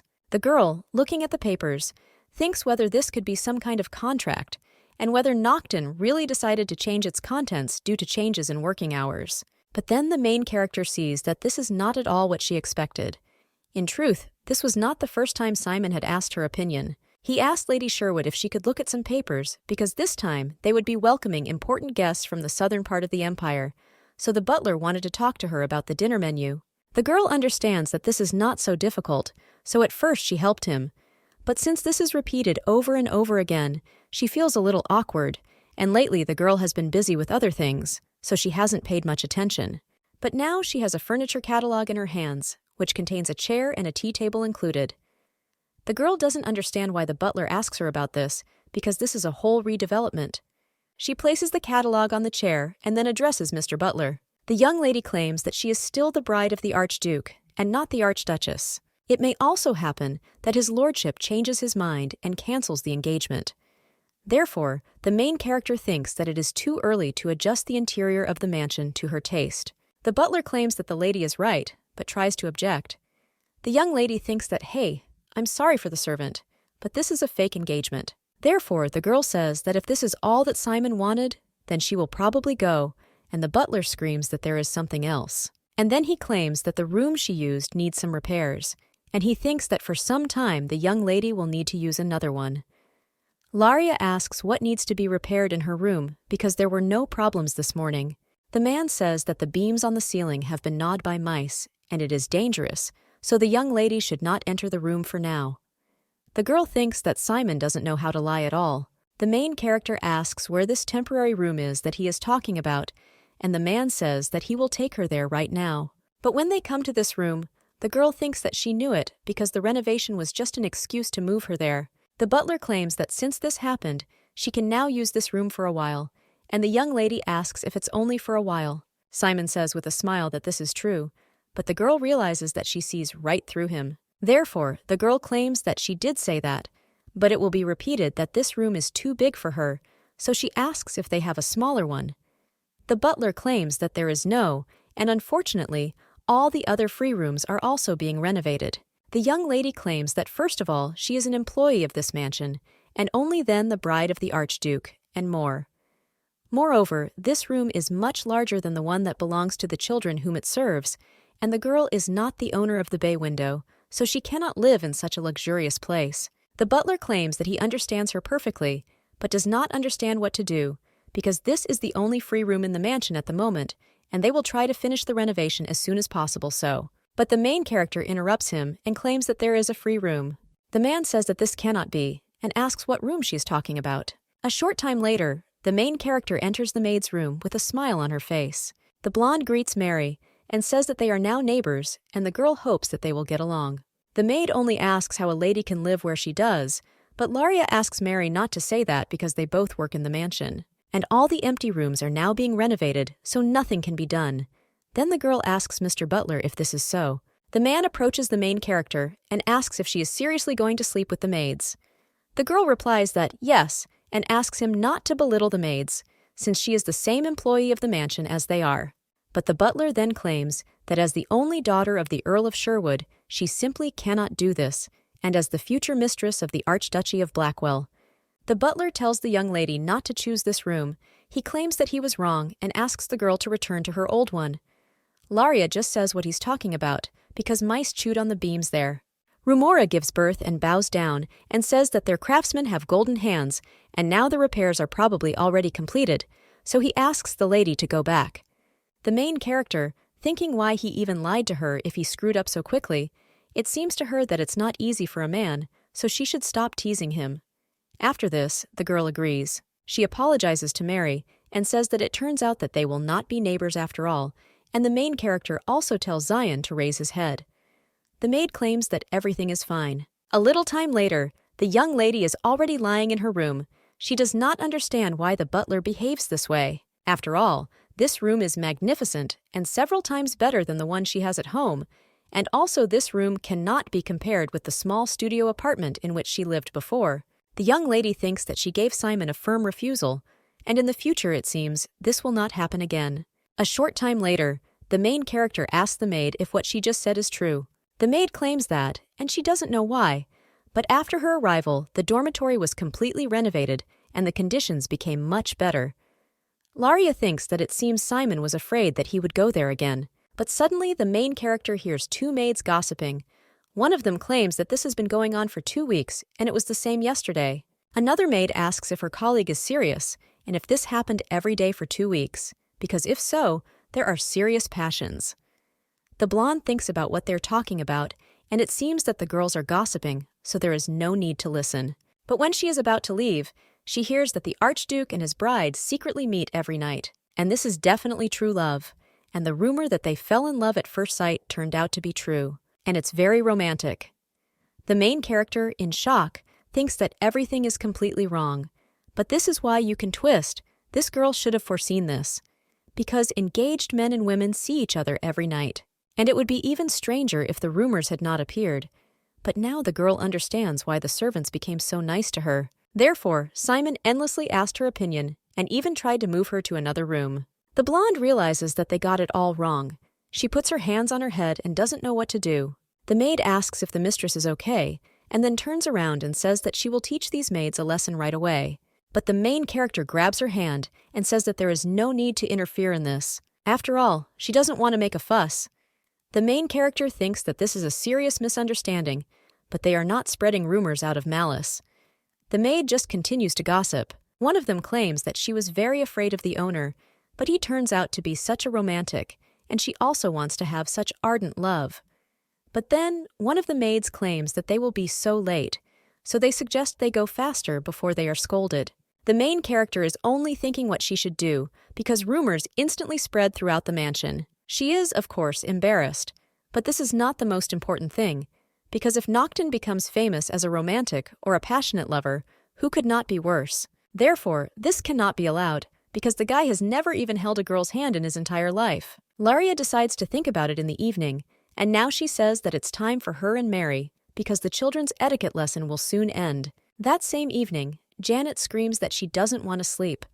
Laria asks the young mistress what it is and why she doesn't want to sleep, and also asks if the girl should tell another fairy tale, but the baby screams that she doesn't want to. The boy says that the young lady will leave when they fall asleep, so he asks her to stay with them. The main character thinks that it's already late, so she needs to quickly put the children to bed and go to Nocton's room. Therefore, she says that if children want to become good people in the future, they must be able to sleep alone.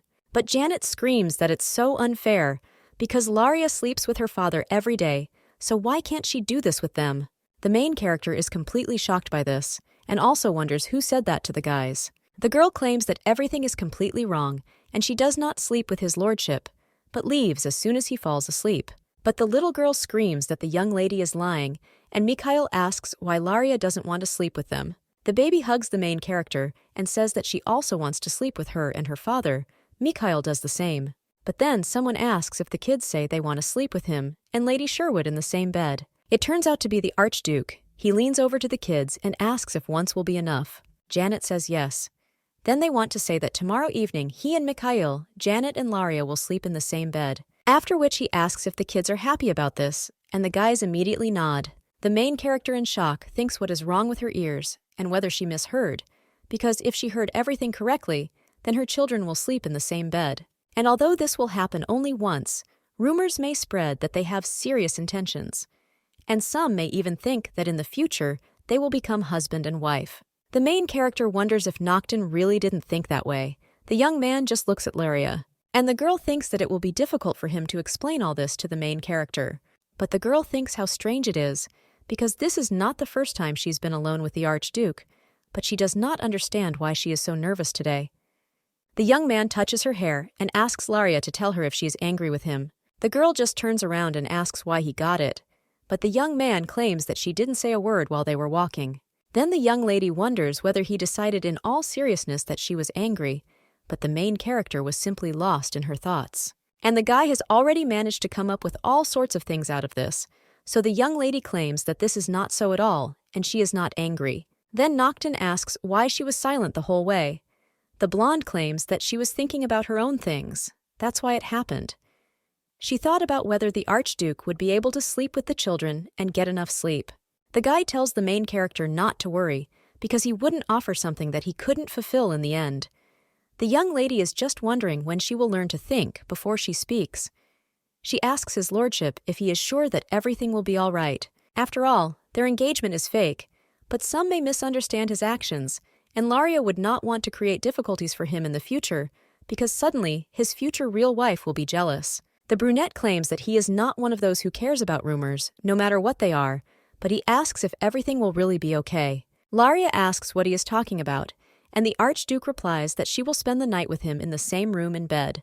The blonde says that she will be fine and they will not be alone, because there will be children nearby. And the girl also knows for sure that Nocton would not do anything because he is not at all interested in her as a woman. The guy just turns around in response to this, and the young lady asks why he did it. Then the Archduke replies that he is just very tired and wants to sleep. The blonde says that then she will start singing a lullaby so that he can fall asleep quickly. A little time later, the maid is already screaming whether they heard something and whether the lady will really sleep in the same bed with the master.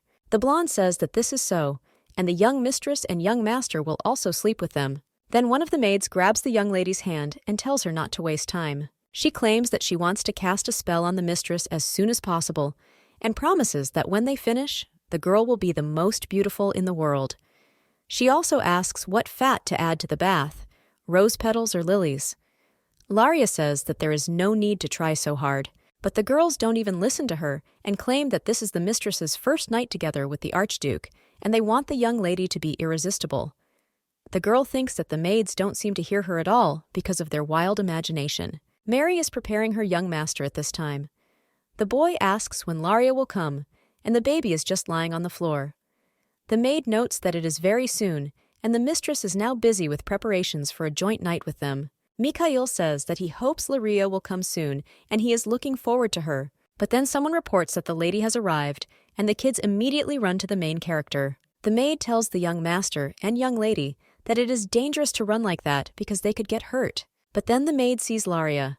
The main character thanks the maid for taking care of the children while she was away. Janet says what Laria is a beauty, and Mikhail adds that she is very sweet. The baby doesn't understand that she made a compliment, so she turns away and says that they heard it.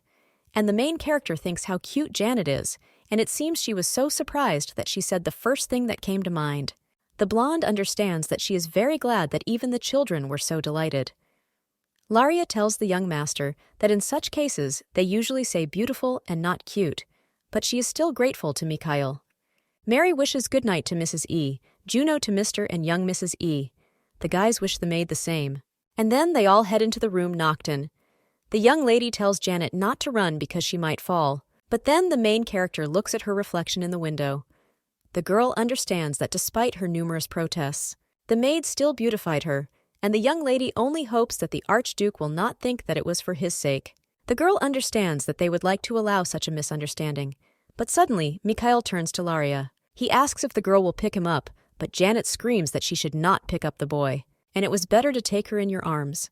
The main character asks if they are still afraid to go down the stairs, and she herself thinks that if she carries Mikhail in her arms, the clothes will wrinkle, and the maid tried so hard. But then the girl realizes that she is thinking about nonsense, because she will sleep in these clothes, so she will still get wrinkled. So the young lady thinks that nothing bad will happen if this happens a little earlier, and prepares to take Mikhail in her arms.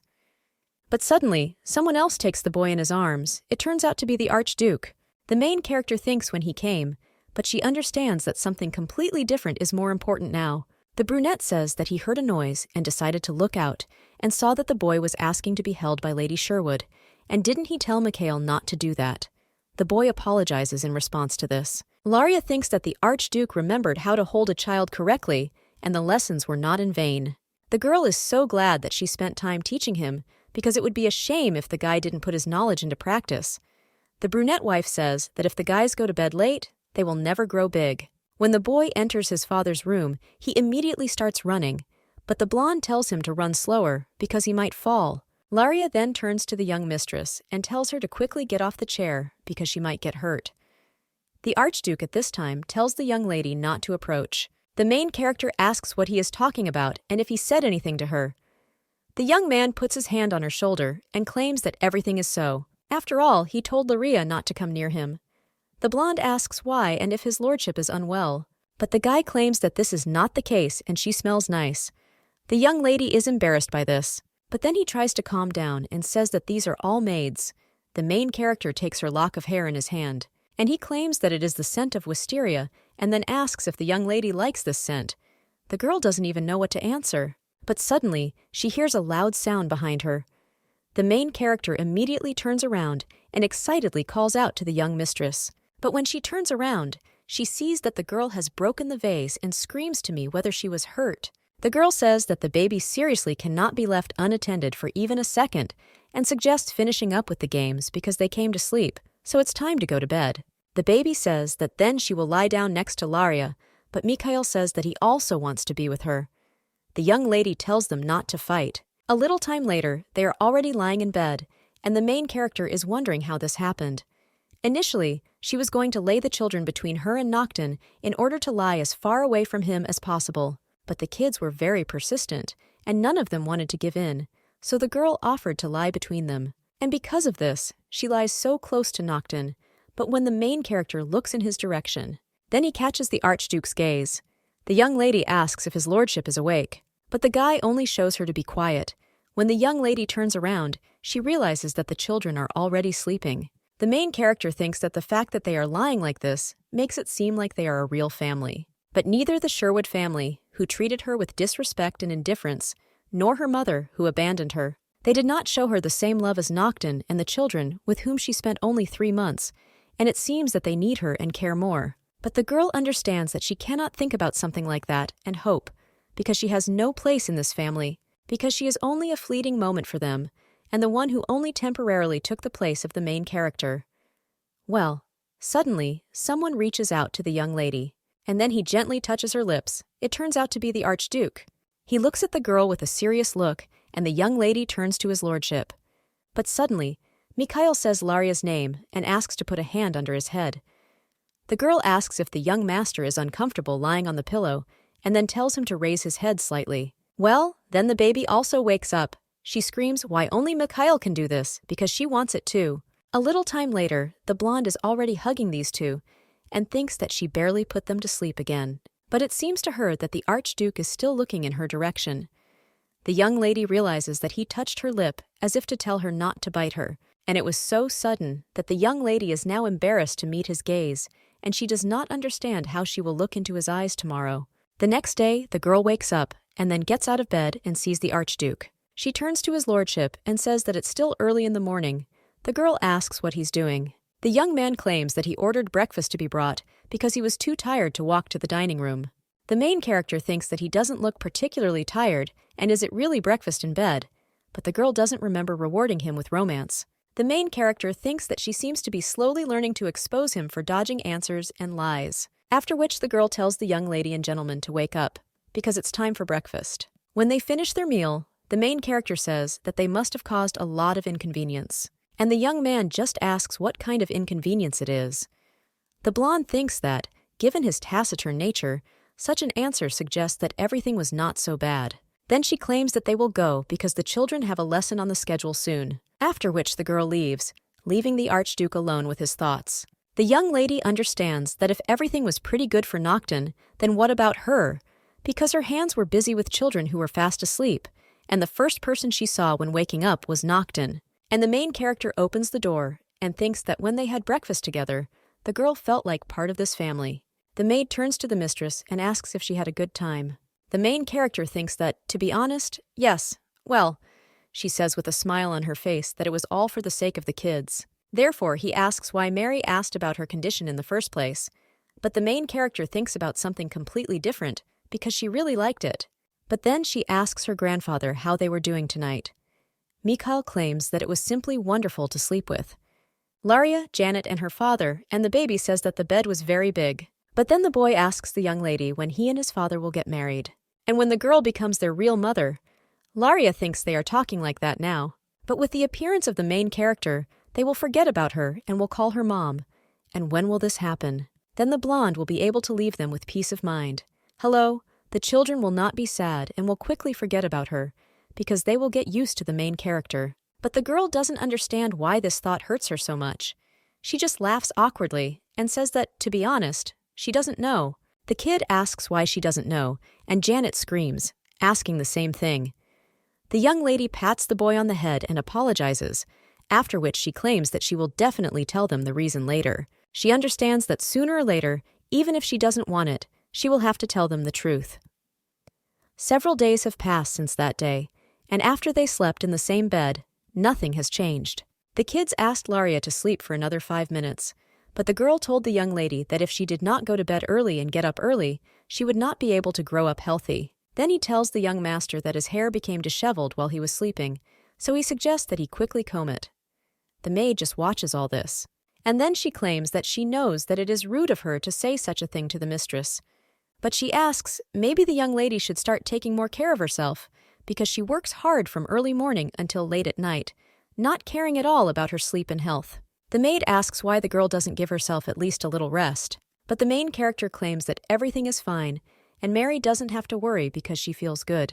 And moreover, she is very happy, but the maid only grabs her mistress by the hand and claims that she knows very well that the young lady cares very much about the young mistress and young master. But if she doesn't rest, she will eventually simply collapse from fatigue, not to mention health problems. But the girl claims that she is really fine. Mary says that no, and from now on the mistress should rest more often, and she doesn't have to worry about the children because the maid herself will look after them. And a little time later, the young lady is already sitting on a chair. She realizes that she has been sent to rest again. And because of idleness, it again thinks that one day the children will forget about her, and she won't even be able to see them. But the girl just can't understand why they are doing this because she has often gone through this in the past. As a kindergarten teacher, over the course of several years, she said goodbye to many children whom she had known for many years. Then, after all, these children also gradually forgot about her, but now the girl does not understand why she is so sad. At the same moment, 2 kids run into the room and ask Laria what she was doing. The girl understands that when she thinks that Janet and Mikhail will forget about her, and she will also never see them again. That heart just breaks, and the young lady already has tears in her eyes. The maid turns to the young mistress and the young master. She asks them to quickly come to her because the mistress needs to rest. N.O. Janet claims that she wants to play with Laria, and Mikhail says that he wants to show something. Home heroine. I say Mary says that everything is in order, and then asks the young master what he wanted to show. The boy is only giggles, and then shows that he has collected all the seals. Laria says that he is a great fellow, and the kid claims that he tried very hard. But Janet is indignant, and asks what her brother did to be considered a good fellow, and collect these seals easier than a steamed turnip. But the girl says that since Mikhail collected all the seals, she promised to fulfill one of his wishes, and then asks what the young master would like. The girl understands that Noctin constantly pampers them, so it's difficult to even imagine what he would like. And maybe the boy will suggest having picnics more often, and lying down will want her to allow him to eat treats every day. But the boy only points to his lips and says that his desire will be a kiss. The main character asks what he is talking about, and the boy replies that he wants Laria to kiss him on the cheek. The girl wonders if he was really so diligent in collecting seals to ask for such a sweet thing as a kiss on the cheek. The young lady thinks how sweet this is and fulfills this wish, and then asks if the young master is happy. The boy says yes. However, he thinks that if Laria kissed him many, many more times, he would be the happiest man in the world. The main character almost gets a heart attack from so much cuteness. She hugs the young gentleman and says how cute he is. And Janet, looking at this, is already shaking with anger. The girl screams why Laria kisses only Mikhail, because she wants to. The main character wonders if their sweet young mistress was upset that she didn't get a kiss. Then she gets up from her seat and jumps up, ready to catch up and kiss the baby. The boy tells Laria to kiss him too. The main character thinks that she seems to understand everything now. After all, the girl let these kids into her heart, and they became an important part of her world, yes. But even if in the future they fall in love with another woman and forget her, either the main character will never be able to forget them and will always love them. And while she has the opportunity, then the girl would like to give them as much of her love as possible so as not to regret that she missed the chance to do this. The maid, looking at the letter in Laria's hands, asks if a letter has arrived again from the Sherwood family. The maid asks if they really won't calm down, because the young lady has already made it clear that she doesn't want to deal with them. Laria thinks that at first she received 2-3 letters a week, but now they are sent in large quantities and almost every day. At first, only the stepmother wrote, then Norman began, and now Adolf decided to write a letter. But most likely they plan to get closer to the Archduke through her, and this is understandable because everyone wants a place in the sun. Varnichnaya apologizes and says that she shouldn't have said too much because these guys are still the young lady's family. But the main character says that it's okay. She throws the letters in the trash and says that she agrees with Mary. After which he leaves the room and says that today the kids wanted to take a walk around the market, so he asks if the maid will help him get ready. A short time later, Mikhail is already eating cotton candy, and the main character asks how he liked his walk today and whether he liked it. The kid says yes and offers to go there again later. The main character agrees and says later. But suddenly she hears someone screaming that she cannot let this person pass. The young lady thinks why there is so much noise near the gate because a second ago it was quiet. But suddenly she hears someone screaming her name. The girl realizes that this is a very familiar voice, and when she turns around, she sees her mother. Laria at least once. The main character thinks why eat. The stepmother came there, and with such behavior. Adolf also came. He screams that he wanted to meet with his sister, and they ask what the problem is. The knight claims that his lordship ordered Lady Sherwood to be protected, so they will no longer tolerate the inappropriate behavior of Countess Sherwood and the young master. The boy just screams out what he said, and who is he to tell them such a thing? A woman giving birth tries to calm her son down, and the young lady turns away and thinks that she needs to quickly go inside before they notice her. But suddenly the woman turns in her direction and screams out her daughter's name. But the main character only calls the guards. She says that she will go into the mansion with the children, so let them drive these people away. But when the girl turns around, she hears Adolf screaming her name. But when the girl turns around, she already sees him jumping over the fence. The knight stands in front of the main character and screams when the heat is on this boy. But the young man only bypasses the knight, grabs his sister by the hand, and he turns to Laria. And a little puzzled, she asks if she really won't come back, and if the boy is so hateful to her. Laria does not understand why her brother behaves this way, because the young man constantly mocked Laria herself and her in her body, grinning impudently and gloatingly at the same time, as if something funny was happening. Therefore, the girl does not understand what all this is about now. But suddenly, Janet screams if they are going to take Laria away again, and claims that the girl is her nanny, so these idiots should not touch her. The main character understands that, if I think about it last time, the baby also stopped them. Adolf just blushes and cries out for her to keep quiet. He furiously asks what the little girl could possibly know to say that. He clenches his fists.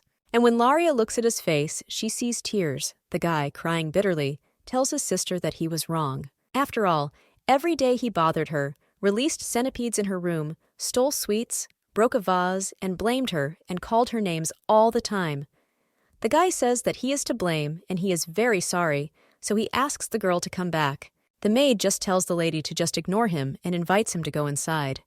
The main character is just silent, and then he turns around and leaves with the maid. The knight calls for the young man to return immediately, otherwise he will be taken out into force. Adolf, with tears in his eyes, tells his sister that he was wrong and asks him to forgive and come back. The main character, returning to her room, thinks that all this is strange, because Laria is the daughter of Count Sherwood, which means that she is from a good family. The girl is beautiful, so they will definitely want to marry her off, which is why they tried to force her to come back during the dinner party. But this expression on her brother's face just now was a little strange. After all, the young man is too young to portray repentance so well, and not one of those who would resort to such a thing. The young lady looks at the trash can and decides to take one of the sheets. But when he opens it, he is a little surprised, because Adolf wrote a lot of sheets, and it seems that he perfumed every page. All this time the girl didn't notice because she didn't look carefully. Well, all the letters were carefully sealed, and the envelopes were decorative, and even the color of the ink was given attention. The girl sighs and thinks that her brother probably wrote several pretentious terms. But fortunately, or unfortunately, every word and phrase was filled with regret. He apologized and said that he was very sorry, wrote that he should not have treated her like that. The main character throws these sheets of paper on the table and thinks that she doesn't even know what happened there that he decided to go so far. She is the author of this work, so she thought that she knew everything about this world. But each time he becomes more and more convinced that he doesn't know everything, and suddenly the maid turns to the young lady. She claims that the Archduke is calling the lady. The girl is a little surprised by this, but then heads to his office. And when she comes, she thinks that she heard that the guy just returned and doesn't understand why he called her without even having time to rest. But the young man says that more than half of the contract period has passed, so they need to update it. The main character does not understand what he is talking about and why so suddenly. The young man claims that he will add another 3 years to the existing 6 months, and the salary will be 5 times more than before. The girl doesn't even understand how this is possible, but the boy claims that 3 years' salary will be paid in advance as soon as she signs the contract, and then asks what the girl thinks about it. The main character is a little puzzled by all this. She thinks that if the current salary is increased 5 times and implemented 3 years in advance, then a lot will come out. But the young ladies understand that they need to pull themselves together, so they ask his lordship why he is offering her a job on such favorable terms. The young man only replies that he likes these methods of education. Moreover, it would be better for the children to have one nanny for a long time. The girl doesn't even believe that he's only because of, so I decided to make my salary via the cloud. But she understands that, given the fact that she officially became a nanny, this is reasonable, but that kind of money is a bit too much. And after 9 months, the main character will appear, so Laria cannot stay with Nocton and the children. The guy silently looks at the blonde and waits for her answer, but the girl only turns to his lordship with a serious face, and apologizes, and then says that she cannot sign this contract. The young man clenches his fist in response to this. He reflects that he still doesn't know what kind of person the young lady is. At their first meeting, it seemed to him that the girl was superficial, but he was never mistaken. The girl argued that it is very important that children grow up in love and care, because only such people can become strong and independent people without complexes and emotional wounds. The young man did not understand who this lady was. There is one little-known disease that has been passed down in the Blackwell family from generation to generation. It is called a manic attack, and this disease almost guaranteed each person unprecedented strength, but the price for this is the loss of sanity. At such a moment, anything is possible, even violence and injury to others. Nocton also gained power. It is called the eye that allows you to look into the very soul of a person. Thanks to him, the guy could easily determine the intentions of people. He also immediately distinguished those who wanted to serve him faithfully. With this power, the Blackwell Archduchy was able to rise so quickly in such a short period of time. On the first day of their meeting, Nocton decided to use force on the girl. The guy thought it was strange because he had never seen this color before. He understood that there was nothing special about Laria Sherwood and that she was an ordinary aristocrat. The new color of her soul, on the contrary, is extremely unusual and seems out of this world. The guy thought maybe she wasn't a person at all. He doesn't know what the young lady's goal is or who she is, so all he can do is watch her. The young man periodically asked if there was any news regarding Lady Sherwood. The knight replied that, yes, and they assumed that her family is against the lady's presence here. The brother argued that this was normal because their daughter was far away, and even with her man. The knight claimed that it actually felt like they were trying to hide Lady Sherwood from prying eyes. At this time, the main character in the corridor screams for the young master to slow down because he might fall. The Archduke wonders if the girl really loves children that much. The more the guy recognized her, the more bewildered he became. The young lady always says that children should be treated with love, but he doubts that the girl herself has ever received such love.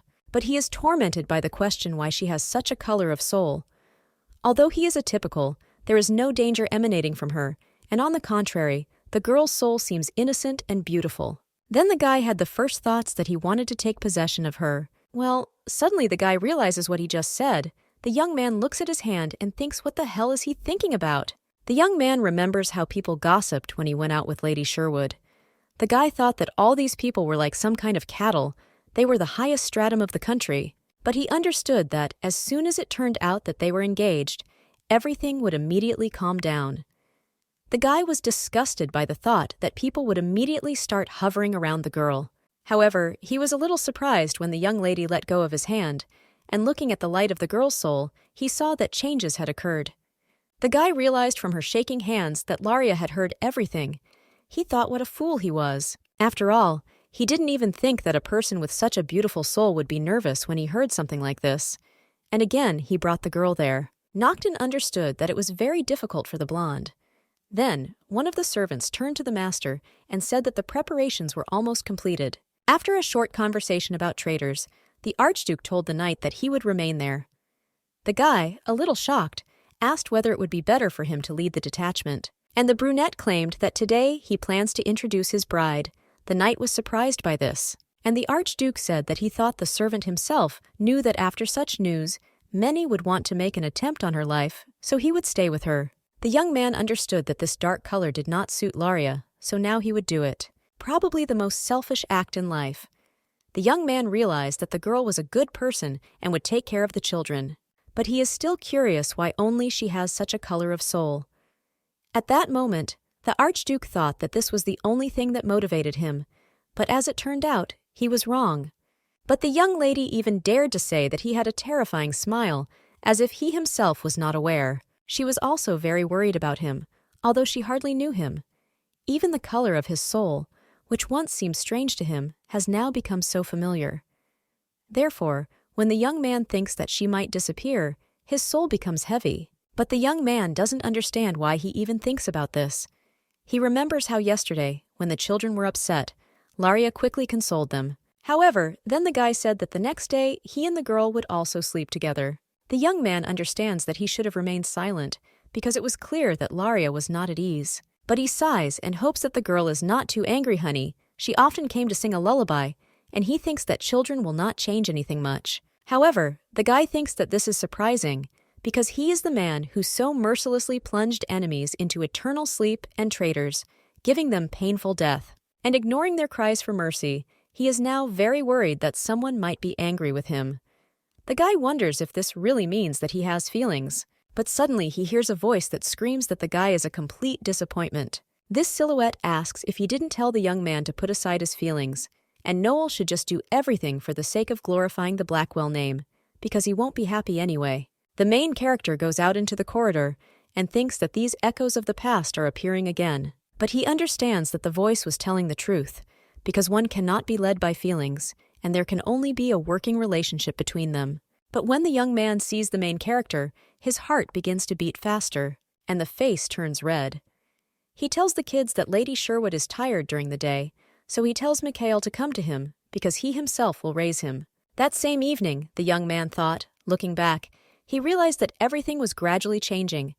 The song that brought back bad memories for him, her voice filled with serenity, and not only that, because the people in the mansion perked up and became more joyful. And the children no longer cry when they see him, so everything changes after that incident 6 years ago. His world, which had become colorless, began to be filled with bright colors again, including her beautiful color. But when he looked at the young lady's lips, he realized that something was tormenting her again. He extended his hand and understood that he wanted to find out what was bothering her and how she was feeling. Will she stay there for a long time? What does she feel for him, and what else can he do to ease her suffering? The guy understands that he would be glad if he knew at least this. The Archduke thinks that a radiant aura, the one that appears when she smiles, suits her better. After all, a simple smile suits her very well, and at such moments the young lady is very charming. Withered like an old tree, a heart that did not want or thirst for anything. It began to beat again. The guy, lying in bed, understood that today it would be difficult for him to sleep. A little while later, when the Archduke was finishing dressing, Simon entered the room. He told his lordship that some time ago the Countess of Sherwood and her son came to see Lady Sherwood, and the young man understood that he was too careless. He thought that this family would give up after the incident at the dinner party, but he was wrong again, because even if he craves the young lady's attention so much, it is obvious that others also want to get it. The Archduke understood that he needed to protect the girl from the Sherwood family and should just do it as usual. But now the main character apologizes and says that she cannot sign this contract. After all, she doesn't know what might happen in the future, and 3 years is too long. Therefore, she thinks that 6 months would be enough to start with. The guy thinks what it means that the girl doesn't know what will happen in the future, and whether she wants to say that she can change her mind and return to the Sherwood family. After all, if she compares herself with them, then of course it will be good. But if the girl from this leaves the children and leaves the mansion, then it will be bad. The main character wonders why he is silent, and whether he is angry that she did not agree. However, the young man says that they will extend it for 6 months, and he will triple her salary, so the girl should think carefully about her future contract. The young man understands that he won them 6 months, but this is not enough because he needs a more compelling reason. The brunette claims that he heard that the Sherwood family had previously tried to break into the mansion to meet with her. The girl understands that he already knew about this, although this is not strange because this is his domain. Laria replies that, yes, her stepmother and her stepbrother came. Nocton says that it must have been hard for her, but the girl claims that everything is fine because the security took care of everything. And the guy says that everyone is in favor of dotting all the I's. It would be better to spread the news of their engagement. The main character doesn't understand what he's talking about, and the guy says that it's for the Sherwood family to get away from her. He thinks that if they do this, they won't be able to forcibly take her home. The girl understands that she is grateful, but if the engagement becomes known. The young lady asks if the Archduke himself will be in trouble, but the brunette only asks if he didn't say that there would be no problems with this, because they have a special relationship and he is simply obliged to help. But Laria thinks that as soon as he meets the main character, he will probably beg her to break off the engagement. The girl thinks that it's still worth a try, because it's enough to just terminate her first, so she asks how Nocton would like to do it. And the guy claims that they can come to the imperial ball together. The young lady asks what he's talking about, and the guy says that this ball will take place on the first day of summer, and it's the largest ball in the empire. Of course, all the nobles of the capital will be there, and if they visit it together, then the rumor of their engagement will spread throughout the empire instantly. The girl thought that the guy would simply submit an engagement announcement in the newspaper, but this is a little too much. But then Laria realizes that if they go there together, they will have to play sweet couple in front of everyone. And Nocton only adds that refusal is not accepted, because this is not a proposal, but an order. He asks if the girl has forgotten that she works for him. The main character only thinks what kind of threats these are. She understands that she is digging a hole for herself, and with both hands. But she decides to see how the young man tries to settle this issue when she goes to her betrothed. Then she will laugh at him with all her heart, and at the same time she will become Cupid and bring them together. And the young man thinks that in this way, he will declare Laria Sherwood his own. And even if everyone points a finger at him, condemning him for selfishness and perversity as he sought it, but the girl will still be his. However, the young lady turns to him and says there is a problem, after which the Archduke asks if she knows how to dance. The girl thinks that the fact is that she just got this body, but at heart, she's a simple kindergarten teacher and not an aristocrat. The young man asks if she has never been to a ball before. The girl replies that, unfortunately, no. Then the guy squeezes the fabric of the sofa and says that these pathetic bastards went to great lengths to hide the girl from everyone. The main character in response to this only laughs awkwardly. She understands that it is only her fault that Laria never came out into the world. The blonde asks if she can come to the ball, but not dance. And the young man claims that, unfortunately, everyone is obliged to dance at least once, and this is without exception. Then the young lady asks what to do, and the Archduke rises from his seat and says that he will think of something, and let the girl leave it to him. A short time later, the main character is already studying with a tutor. The woman suggests that she start learning from the basics, and the girl remembers how the guy claimed that with the help of lessons, the young lady could learn ballroom dancing, so there would be no problems. Laria's outfit, after which he claims that all that remains is to add dance lessons into her busy schedule, after which he asks if there are any objections. Laria says no, but she herself thinks that the guy planned everything out so quickly. But he himself is not a person with the most free schedule, so this is a little scary. Now the dance choreographer says he thinks they should start with the basic steps and turns. And firstly, there are several types of ballroom dancing, but the girl doesn't have to worry because there are basic movements everywhere. Therefore, you need to take a stance, and then. But the main thing is that she only thinks at what height she needs to hold her hands. But then someone comes up to her and says that it will be easier and clearer if she practices with a partner. It turns out to be the Archduke. He takes the young lady's hand and states that they will be in this position. The main character is embarrassed by this and says that now she understands, but then they ask why the guy is so close. However, suddenly someone calls Laria. It turns out to be Mikhail and Janet. The boy says that Laria can do it. The young mistress says that she will succeed. The main character thanks the baby and says that she will try. The girl decides to give it her all and show them what it's worth, because she was the star nanny at the dance rehearsal. The girl thinks that they will see and be amazed at how quickly she learned this dance. A short time later, the choreographer is already setting the rhythm of the dance. She tells Lady Sherwood to speed up the tempo. Laria is already starting to get confused, and having taken the wrong step, stumbles and falls. The girl closes her eyes in anticipation of pain, but does not feel anything like that. And when he opens his eyes, he sees only the main character's chest. The girl is very surprised by this, and she is very embarrassed and then asks the Archduke to let her go. After this, they return to their previous position, and the young man already seemed to glow with joy. The main character thinks that she thought she would fall, although she would rather fall than see his chest, and she doesn't even understand how to forget about this now. The main character apologizes and asks the Lady Bonet, can they take a short break? The woman says that of course it's possible, because they've been working on her for so long. Laria says it's lovely, and they can take a 10-minute break. But the young man only asks where the young lady's passion went, and whether she got tired so quickly. The girl asks what it means so quickly, because she rehearsed at least 2 hours. Nocton just says it's not serious. After all, it lasted only 2 hours, so he asks whether endurance is so poorly developed. But he is already starting to worry whether the girl will have time to learn everything. The main character is just angry about this. She thinks why didn't she prescribe such magnificent character traits for the guy as kindness, empathy, and compassion. But it definitely had to be made like this.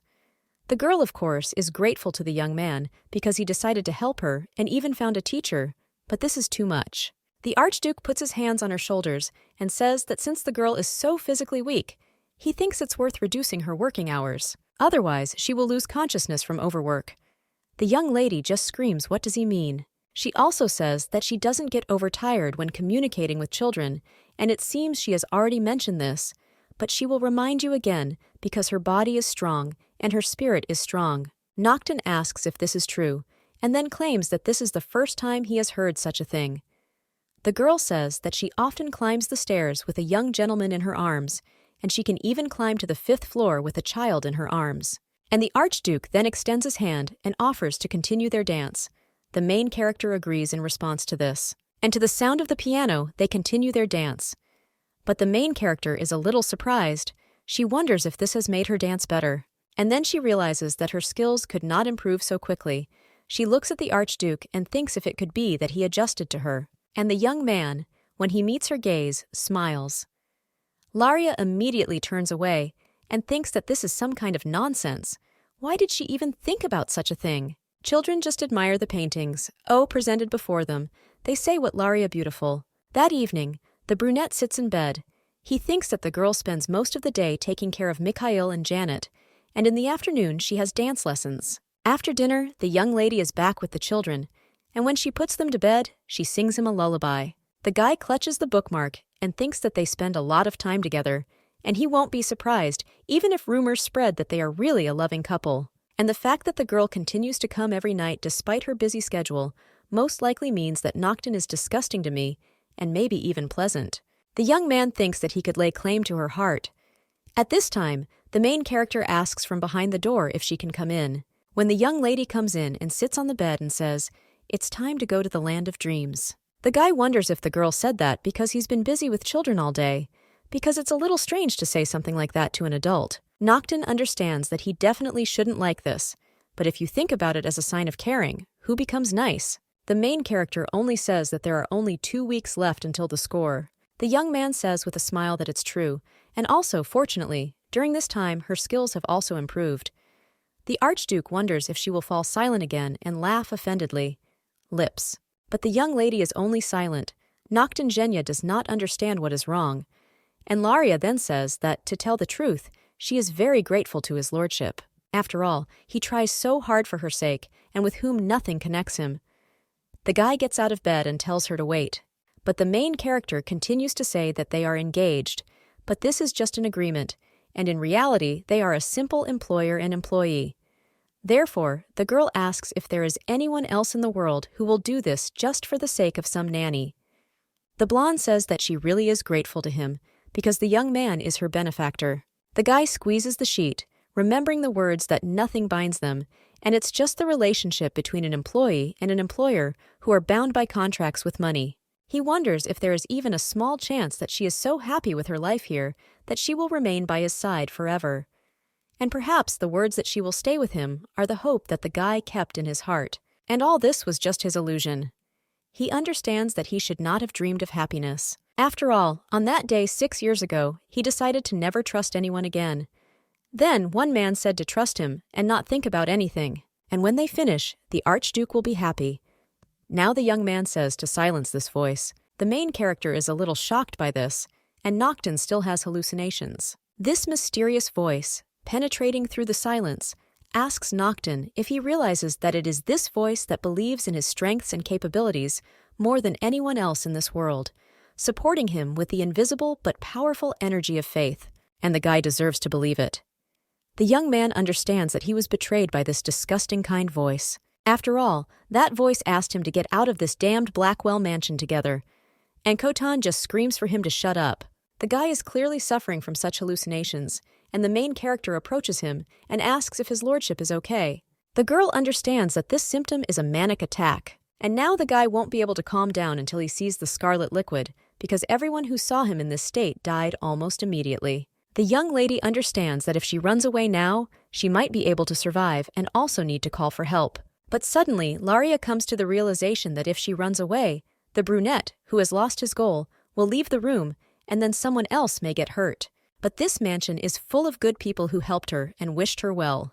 Therefore, the main character does not even know what to do, and at this time the Archduke's hand reaches out to her and then drags her towards him. At that same second, the main character finds herself pressed to the bed. The young lady understands that the Archduke has completely lost his mind, and she wonders if she will really die here.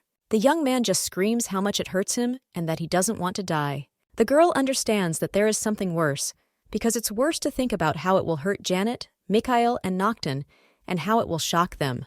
So the young lady cries out a plea. She asks his lordship to come to his senses. The young man bites her neck and then comes to his senses. He immediately grabs his head and pulls away. And when he opens his eyes and sees a young lady covered in red liquid, he is very surprised and jumps back. He asks what all this is.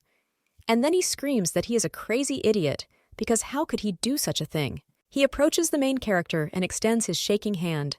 The guy asks if he hurt Laria badly. Then he claims that he did not do it on purpose, and could not have done it on purpose. The young lady turns to his lordship and asks him to calm down.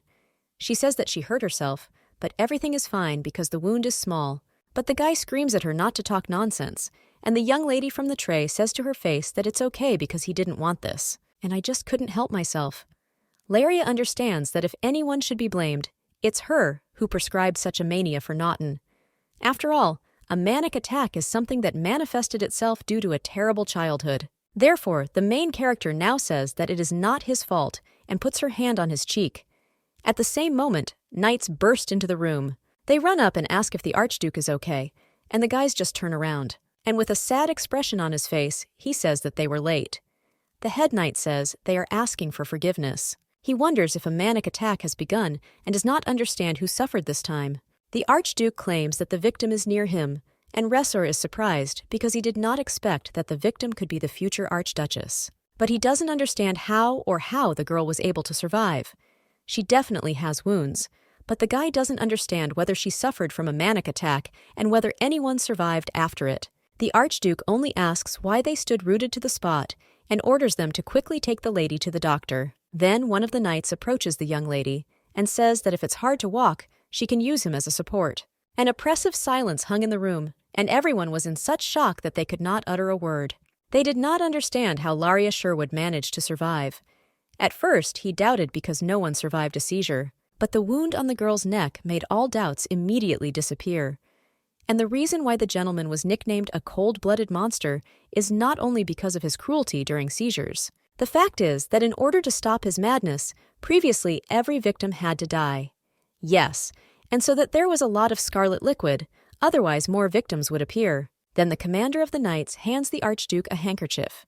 He claims that everything is fine with the lady, and the guy doesn't have to worry. Seeing the gentleman in such a state, he involuntarily remembered the day when, as a novice mercenary, he decided to join the Archduke as a loyal ally and knight. Then the young man thought that he decided to come there only because of the good salary. But who would have thought that the gentleman would immediately go to the battlefield as soon as he became the head of the Blackwell family, and upon his return, he would receive honor and glory for his bravery and bravery. Then the Archduke was betrayed by one of the mercenaries, and the guy destroyed not only all his enemies, but also his allies. So the knight thought what a terrifying force this was. The brunette began to speak, and asked if he had again plunged everyone into eternal sleep. He said with a guilty expression that it happened again. The knight was shocked by this. When he saw the expression on the Archduke's face, he realized that the guy didn't do it on purpose. The knight thought that the people with whom he had been working all this time had just died, and he had nowhere else to return. Of course, he was lucky because he was the only survivor, but the young man did not understand what to do next and what to feed himself. He didn't want to admit it, but it seemed the Archduke was his last hope. The young man told the mercenary that he had done a good job and could come back. But then the knight turned to the master and asked if he wanted to create a detachment of knights of the Blackwell family. The guy asked what the mercenary meant, and the young man argued that instead of hiring unreliable mercenaries who could betray him at any moment, it was better to create a personal squad of knights who would always be loyal to him. The knight holds out a handkerchief and says that he would like to become one of them if the Archduke nevertheless decides to create a detachment. He also asked not to reject this idea immediately. The brunette took the handkerchief from the mercenary's hands, and he told him to believe that he would never betray the Archduke. That day he was hired by the master and earned his trust.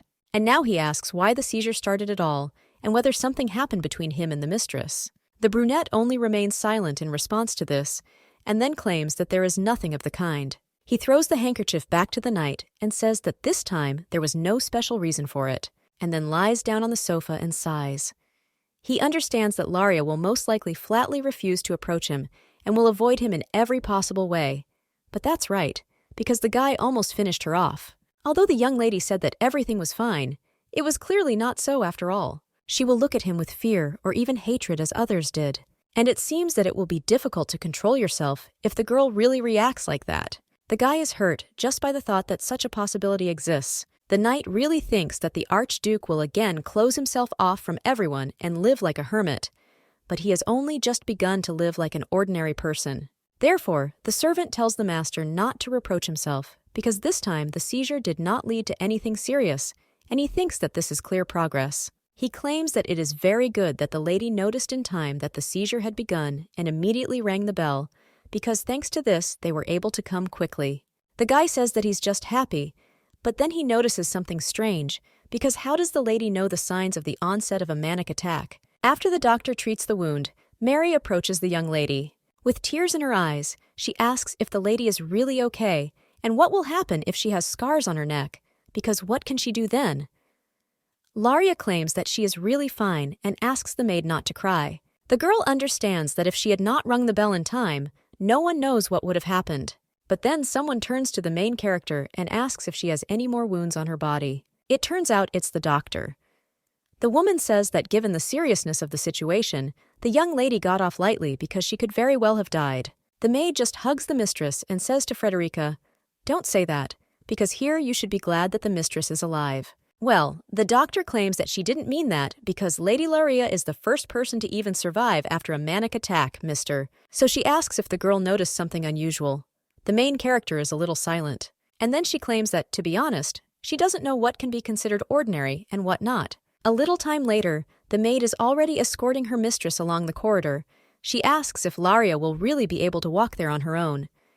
The young lady claims that there is no need to worry so much because she only injured her neck. In fact, she didn't lie when she said that she didn't know what was normal for such cases and what wasn't, because even though she was his creator, she didn't know much about him at all because he changed like the whole world. And from the old manic attack described to her, only one name remained, and how it begins and stops is no longer known to her. The maid, leaving the mistress, says that under no circumstances should she get up early tomorrow because the girls need to rest properly. The main character agrees, and then tells Mary to go and get ready too. Otherwise, she's probably tired. After which the young lady goes into her room and leans against the door. The girl immediately slides down this door with relief, and then thinks what the hell she did. After all, it seems to her that it was because of her that Nocton was in such despair, but she decided to stay there only until the main character appeared. Therefore, the girl does not understand why it hurt her so much when she outlined the framework for their relationship. But Laria decides to stop thinking about it because first, she needs to better understand his manic episodes. The doctor is sitting in his office and writing something on paper, and when he hears the main character enter, that says that Mrs. Laria seems to have something to tell. Frederica. The lady made some soothing tea. She asks if Lady Sherwood wants to tell her anything else. The main heroine thinks for a minute, and then says that Frederica, seeing her wound, probably thought that something had happened between her and Nocton, but in reality, there was nothing. The girl thanked his lordship for what he had done for her, and he began to have a manic attack. And the young lady screamed and asked him to come to his senses. Then it seems that at that moment he came to his senses. Therefore, the main character says that she doesn't think that anything special happened due to which the symptoms subsided. She asks if the doctor knows about this better than her. Frederica says that the Archduke's manic attack is a little special in the summer. There is such an illness from a medical point of view. The main character is surprised at this, and the doctor holds out the book and claims that it contains all the information about various types of seizures that have previously occurred to people. The young lady takes this book in her hands and says that she sees nothing to do with the Archduke's illness. Frederica claims that this is so, because even if you look for similar examples in ancient literature or books, you won't find anything similar to a manic attack, and it's like a non-existent disease. The blonde understands that the doctor doesn't know anything either, but the woman takes the young lady's hand and asks to help the Archduke recover from this terrible disease. The woman claims that she is a bad doctor, and she is very sorry that she was powerless against this disease. After all, after the girl's arrival, the atmosphere in the mansion changed. This can be seen from the young Mrs. Cheese and Mr., because now they are much happier, and the Archduke began to smile more often. Therefore, the doctor hopes that the presence of the young lady will gradually cure him, and he will become a happy man. Frederica kneels down and asks the girl to help the master. The main character only asks what she is doing and says to get up quickly, but the woman repeats her request once again. Then the blonde helps her up and claims that she will try. The next day she comes to the Archduke's door. The girl realizes that she did not sleep all night because she was looking for materials about the Archduke's illness. She thinks why she went there, because even his doctor cannot cope with the disease, so the girl thinks how she can help.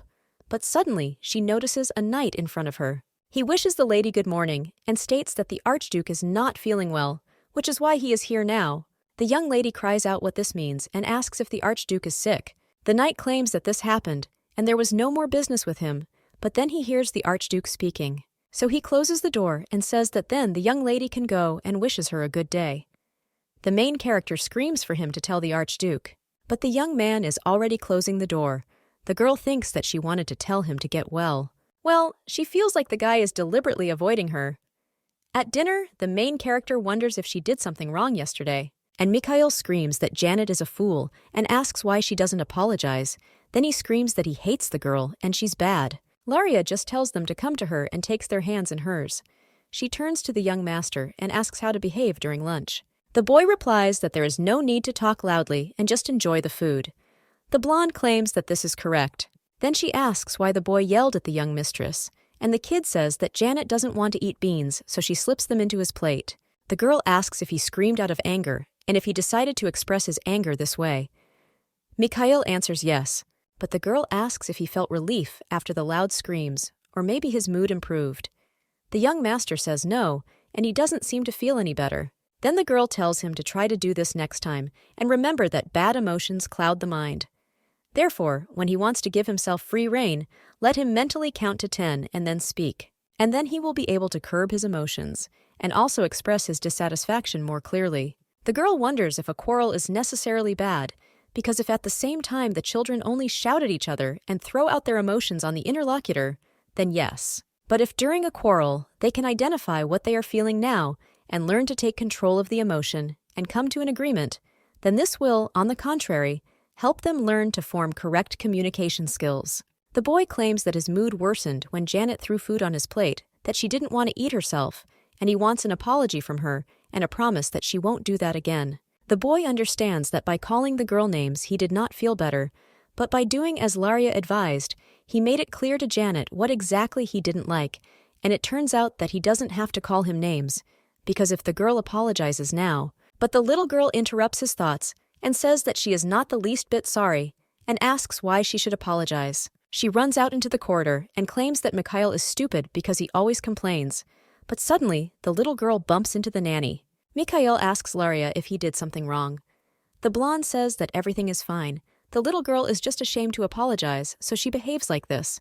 The young lady understands that given Janet's personality, she believes that an apology hurts her pride, so it's good that they have different activities today. After all, we need to give Janet some time alone and think everything over carefully. The main character tells Mary what happened and says that that's why she hopes that the maid will make sure that they don't run into each other. When the maid agrees, the girl thinks that this is great and she will gradually deal with this problem. Laria also thinks that she should look up information about manic episodes, but she doesn't understand where to find the information, and then a brilliant idea comes to her, and the girl asks Mary to take care of the children this afternoon because she has an urgent matter. The girl walks down the street and thinks that now, first of all, she needs to get information. She goes into the grocery store, Brother Cardo. The young lady turns to the seller, and the woman asks why the noble lady came to them and whether she needs anything.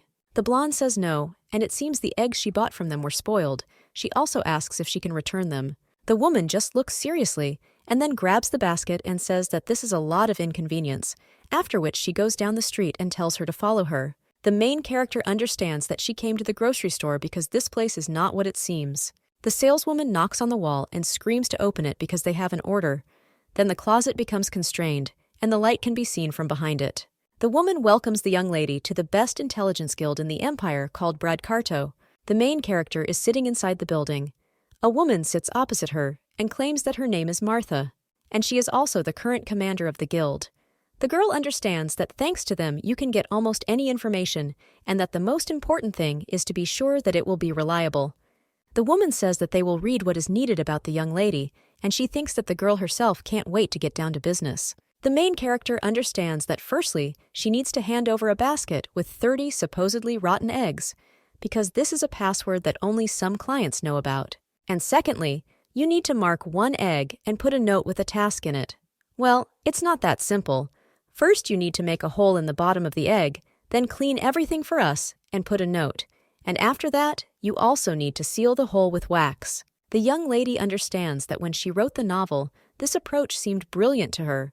But now, having done everything personally, she realized how absurd this is, and if all the conditions are met, then they will review the request and say whether they agree to take on this matter or not. A woman asks if the young lady needs more information about a manic episode.